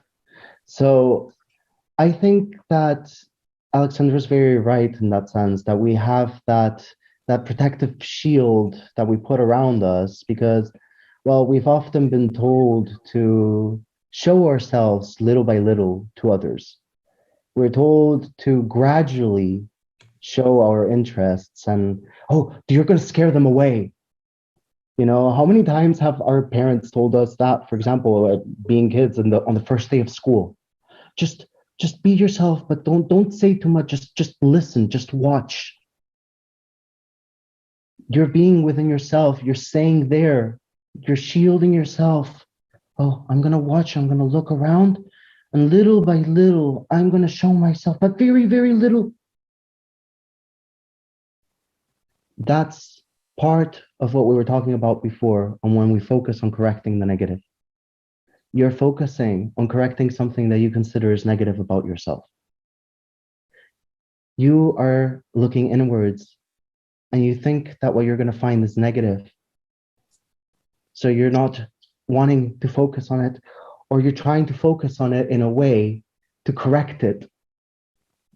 But inwards, there's also a lot of beauty and there's a lot of joy as well, as we mentioned before. So maybe I would say, rather than why is it so hard to look inwards, is what are you trying to find inwards? Are you looking for everything, for the positive and the negative? Or are you just focusing on the negative? On what demons you're going to find? What about all of those beautiful assets that you have? Maybe you connect with your inner child, give it a hug, and maybe you feel warm inside. Maybe you feel safe because you looked inwards.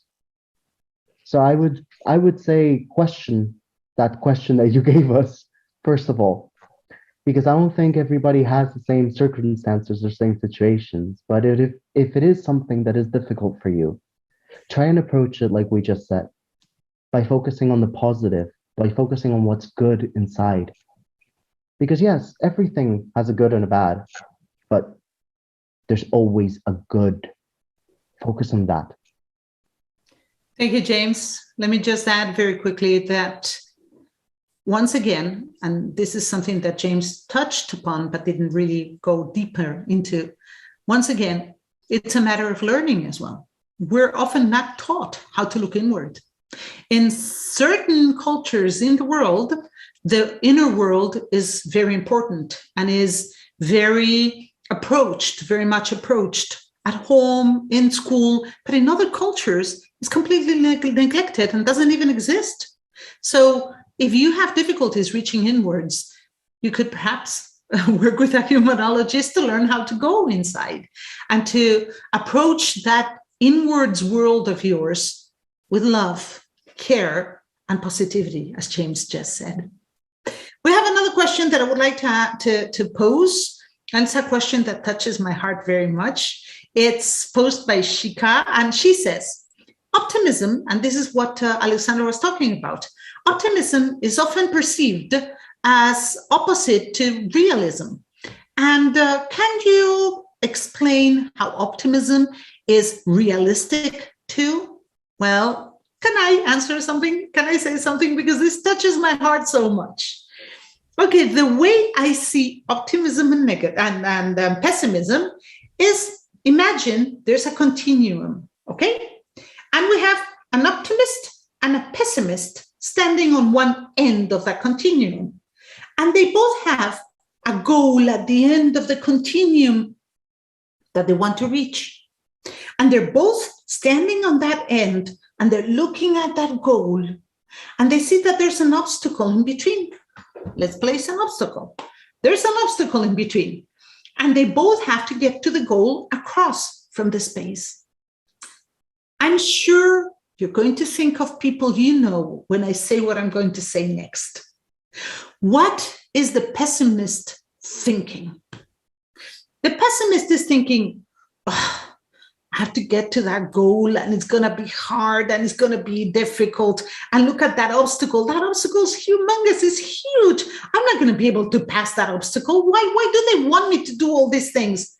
And as the pessimist starts walking, approaching the obstacle, his mind is focused on all those difficulties and problems he's going to encounter to get to the other side.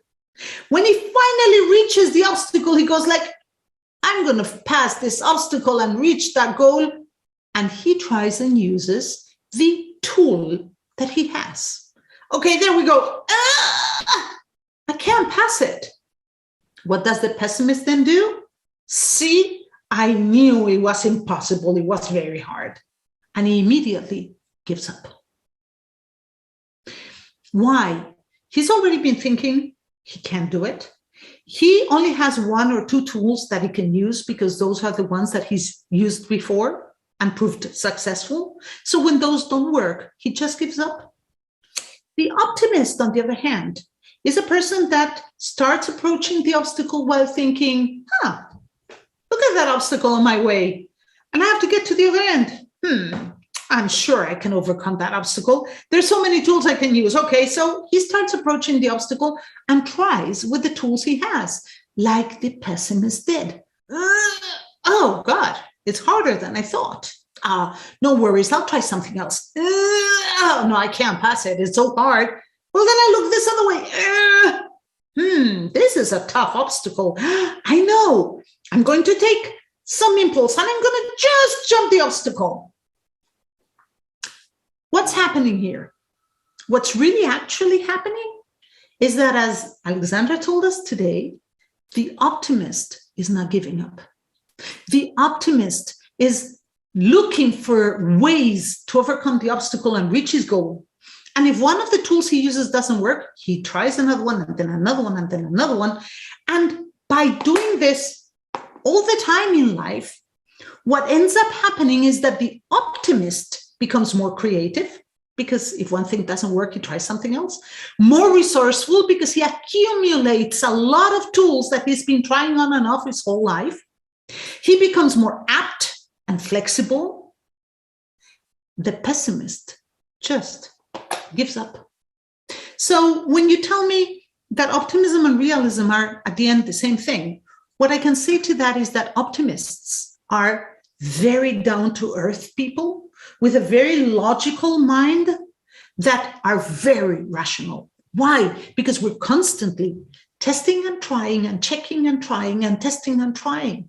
So the main difference between both optimist and pessimist is the level of willingness to overcome obstacles and continue trying. So a realist, according to some people, is like the pointing between an optimist and a pessimist. I don't think there's anything like a real, pure, realistic person, because at the end of the day, we all have a little bit of optimism and a little bit of pessimism in our lives. So in that sense, realism as such, well, it depends on the topic and it depends on the obstacle you have to overcome. I hope I answered your question, Shika, but of course I would like James and Alexandra to add whatever they want to. I want to add, if it's okay, Jessica, because I came across quite a lot of people, and I asked that question for a purpose because I've seen clients having these kind of paradoxical thoughts every now and then, and they find it more difficult to relate to things that are positive in nature because they feel that you're kind of blinding yourself towards something that exists, which is not okay. And I'll give you a quick example. Yeah, I'll give you a quick example. During the COVID times, there were so many people who were facing problems. There were so many people who were struggling with the disease and families that had pain and grief to deal with. But there were also innumerable numbers of, patients who had recovered. There were families who had reunited. There were people who were just coming for help from nowhere. Okay, someone somewhere was helping someone where really no one knew where that help was coming from. So honestly, within my house, I've had these kind of discussions several times over with my own husband, where both of us are talking about it. He's like, you kind of blinding yourself towards what exists. You're not being realistic. And I'm like, no, you know what? Optimism is everything to do with the bigger picture. And to my assessment, I focus my energy here because I want this to magnify. So it's always said, wherever your focus and energy is going, that is what is going to grow in your life. So I've had constant debates around it. But having said that, I know it's a constant thought in the minds of quite a few of my clients, and perhaps a couple of our attendees also here will be wondering on similar lines. So I thought it was important for us to, bring that in. So this was a fantastic discussion. Excellent insight. Thanks, Alexandra, James, and Jessica. I think Kumar has raised his hand and he wants to say something. Could we allow him? Can we ask him? Of course, everyone can speak. Of course. Please jump in. Kumar, you can. I have a question for all three of you. I mean, take it as you want it. Mm-hmm. I mean, I read somewhere, optimism is the best bet for most people because the world tends to get better for most people most of the time. Yet, pessimism holds a special place in all our heart. It's a seductive mistress. Pessimism isn't just more common than optimism, it also sounds smarter. It's intellectually captivating, and it's paid more attention than optimism, which is often viewed as being oblivious of risk. So, I mean, one, I would like to have your views on this. And two, how do we train ourselves to get away, to put this or who resist the seduction of pessimism? Excellent question. Excellent point, Dr. Kumar. Thank you. So who'd like to take that question?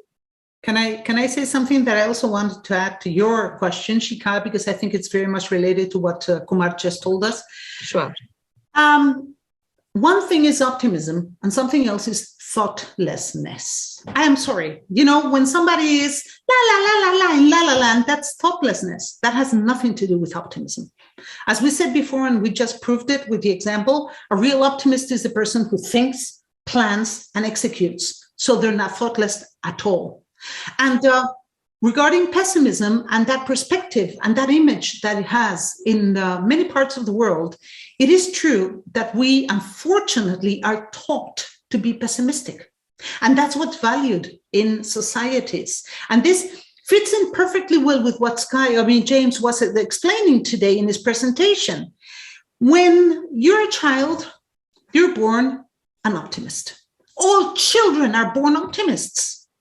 If you recall your children or the children of your friends, I'm sure you will realize that no child is born a pessimist. Every child wakes up in the morning until the age of 5, more or less, expecting the best of life, expecting fantastic activities, fantastic surprises, and with energy, stamina, and ready to live. Unless there is big trauma or a horrible experience before in their lives, most children are optimistic for quite a few years until here come the adults and start telling that child, get your head off the clouds, put your feet on the floor, start thinking, planning, and worrying. Because if you don't plan, you're stupid. If you don't worry, you're silly. If you don't really think and focus on what may happen in the future, you're not going to make it. And they start teaching us to lose that optimism that we're born with. They start cutting our wings and they put us down onto the ground. And many people lose their natural optimism and then they have to come to us to get it back. God, kind of silly, no? But then there's this culture in which pessimism and suffering and negativity has been enhanced and glorified for centuries. Yeah. Yes, absolutely. Haven't we glorified stress and anxiety also to a great extent? I think as parents, we're constantly conditioning children to be worried. And today, when we hear them use terms like stress, we're taken aback and we're like, where did they get the vocabulary from? You know, it's us as parents who've been conditioning them unknowingly, training them to kind of get worried about life and be more competitive. So agree with that point. And I love the comment from Mona Lisa here. She says, we tend to go back to the conditioning of our development years to negative more than positive. How unfortunate. And it then tends to be blueprinted as a coping mechanism, eventually taking the entire balance away. So quite rightly said, and that's where we start seeking help and we want to figure out how to go inward and find strength from the positives, like James said. So wonderful. Any other closing comments from the panel before I request Dr. Swati to share a summary with us? Yes, please. I would like to add something because that's exactly what I'm working a lot on with my clients. That they think the negative thinking is the realistic one, and they don't even have the idea that it is as possible, you know, the negative, what they fear, that the outcome would be the positive one. So, and I think that's where we have to get back, you know, that we don't want to protect us all the time, but we also look to the positive opportunities we have in life to balance it out, to unlearn. Yes, correct me if I'm wrong. Yeah, correct me if I'm wrong. I think it's got to do with the growth mindset and survival mindset as well. I think quite a lot of us operate from the zone of survival, instinct. So those kind of thought processes, behaviors are dominating your life and your choices. And for the ones who operate from a growth mindset, optimism may come naturally to them. The ability to think through something more discreetly, more creatively would also come naturally, therefore. So it has to do with beliefs and virtues and values for sure. I love the connection. I love the simplicity with which you kind of explained it to us, with illustrations, case studies, real examples. Thank you. It was a wonderful, wonderful discussion. I think I would now request Dr. Swati to share a few words. And yes, Jessica, you have something? I have something before we go, because we promised everybody that you could get a little reward just for being here with us today. Oh, and yes. Yeah. We wanted to share something with you. So do you want me to share it now, Shika? Yes, you can. Absolutely. And then I'll request Dr. Swati to share her closing address too. Yeah. Okay, then. Just for those of you who are here today, if you want to get a copy of our monthly magazine, plus Humanology, this is a full color magazine about between 50 and 60 pages. It's published every month on the 15th of the month, and it includes articles in different languages published by different collaborators from all around the world on everything having to do with human beings and humanology. And you can only get it through subscription. And we are offering everybody here present today a full year subscription. If you send us an email to the email address you have on the screen, club@thehumanology.net, which, by the way, is our website if you want to Google us and get to know a little bit more about humanology, thehumanology.net. And then you will be receiving the next issue of our magazine on the 15th of next month. So if you want to learn more about humanology, this is your opportunity. It is open to you and you can get it.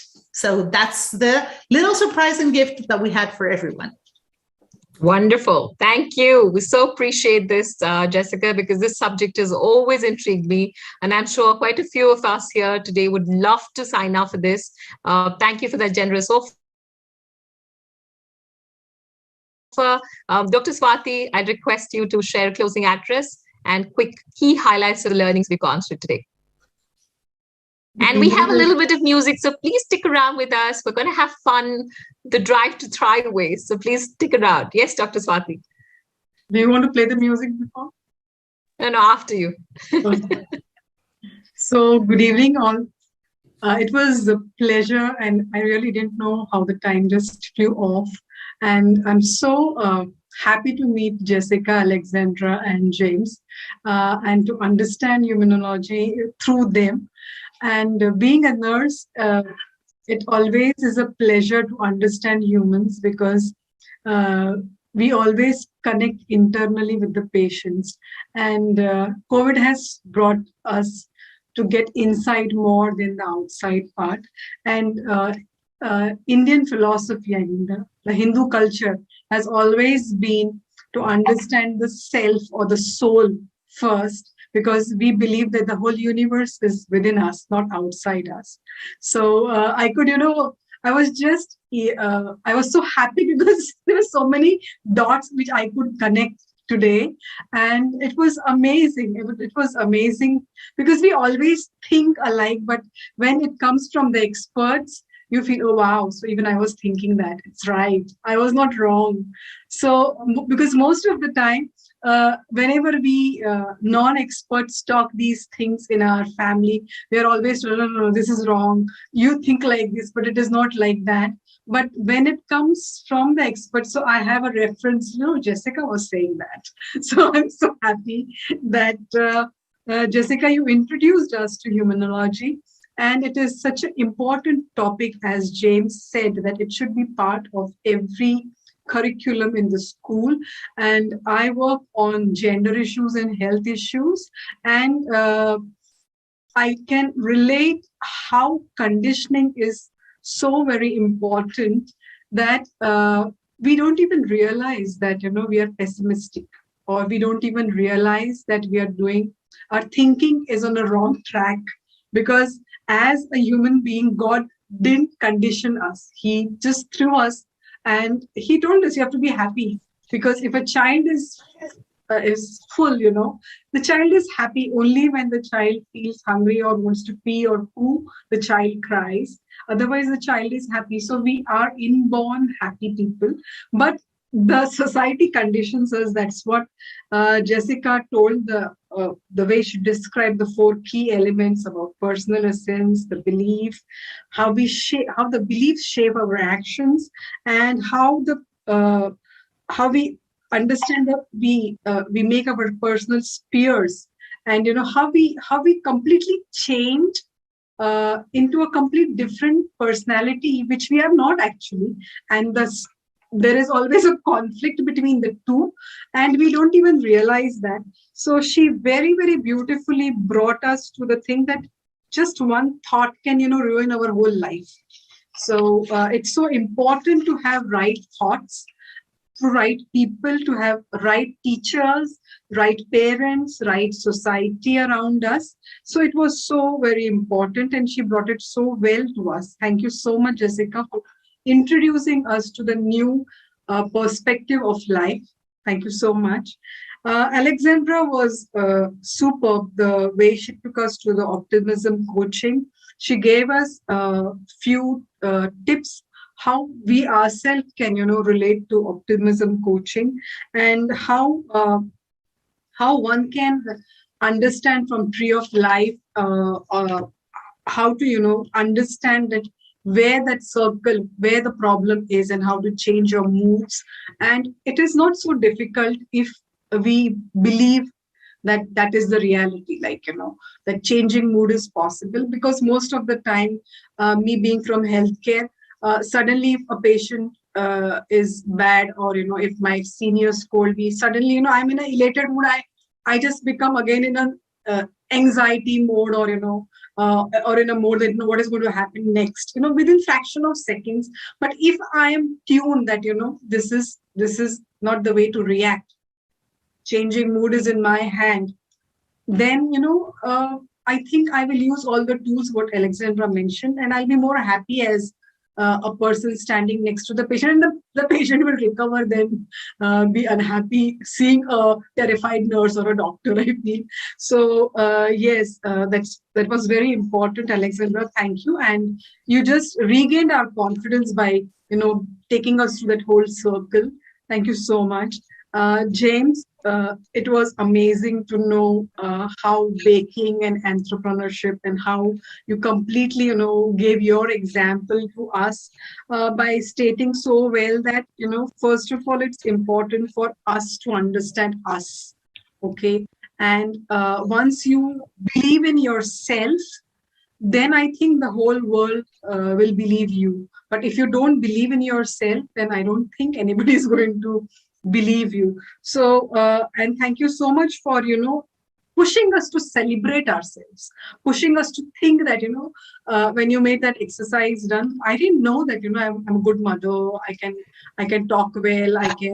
I'm a good entrepreneur. I can mobilize people through social media, because these things, and we are taught not to accept or appreciate if somebody's appreciating.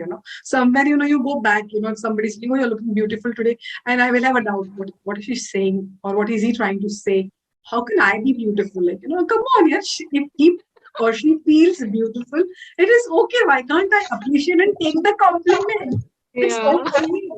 So I think we have been taught or conditioned to not to, open ourselves faster, or take the compliments, or harp on our own best things. So I think, thank you so much, James, for pushing us to think that, we are good and we can manage life very easily if we keep on harping on what we do good in a better way. So thank you, team, and thank you, audience, to bring their share of knowledge, and their way of handling things, and their way of thinking. Their perceptions help us all, and we work together as a team a lot. And the best gift is that 1-year subscription. Thank you so much, Jessica. You made my day. So much. Thank you for taking us through this confluence, and bringing us these wonderful people. Thank you so much. Thank you, Dr. Swati. Well summarized. I think you brought out every single element of all our experts here And this has been a fantastic, well spent evening indeed. And I love the term "celebrate yourself." Love the hug exercise for oxytocin, and this is one of my favorites of doing self-love exercise early morning for yourself to kickstart the day well. And thank you once again. I think the music will do the needful to allow everyone to embrace themselves fully and celebrate themselves in the true sense, the drive to thrive way. Thank you so very much. I want to thank stay everyone. tuned, because next month we're also coming up with another interesting masterclass next month with Dr. Adil. It will be on anti-fragile leadership, something which is doing the talks in the corporate world, something the society needs quite a bit now. And this will be a masterclass again. So stay tuned. Keep watching the Spaces, our social handles, for the updates on this master session coming in. Yes, Jessica, you can share your closing words. I wanted to say thank you. I wanted to say thank you on behalf of the Institute of Humanology. And I want to thank the speakers that accompanied me today in this presentation. I really love Thrive. I've been with Thrive from day one when it all started a few years ago. And it's a pleasure and an honor to be here with you today again.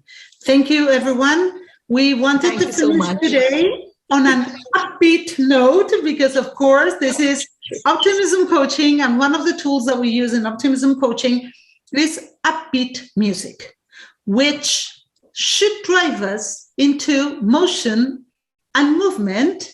Ready and by already? doing that, it should lift our spirits, and that's what we want to leave you with today. So get ready to rock, please.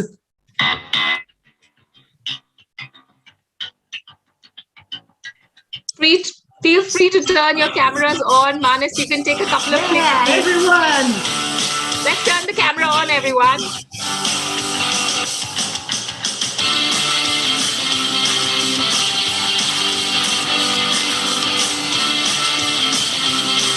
Let that energy flow.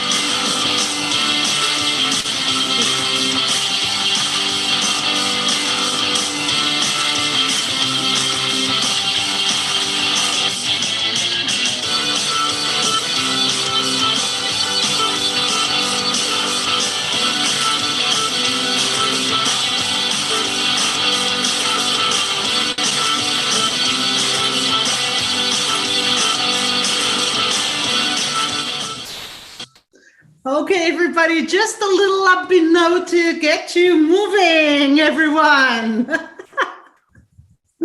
Thank you. Thank you so much. Thank you, everyone. Thank you to all our audiences. Thank you to all the participants, experts, Dr. Swati, and our dear experts and panelists. Thank you, everybody. See you. Have a wonderful evening. Next time. Thank you. Bye. Ciao. See you. Bye-bye.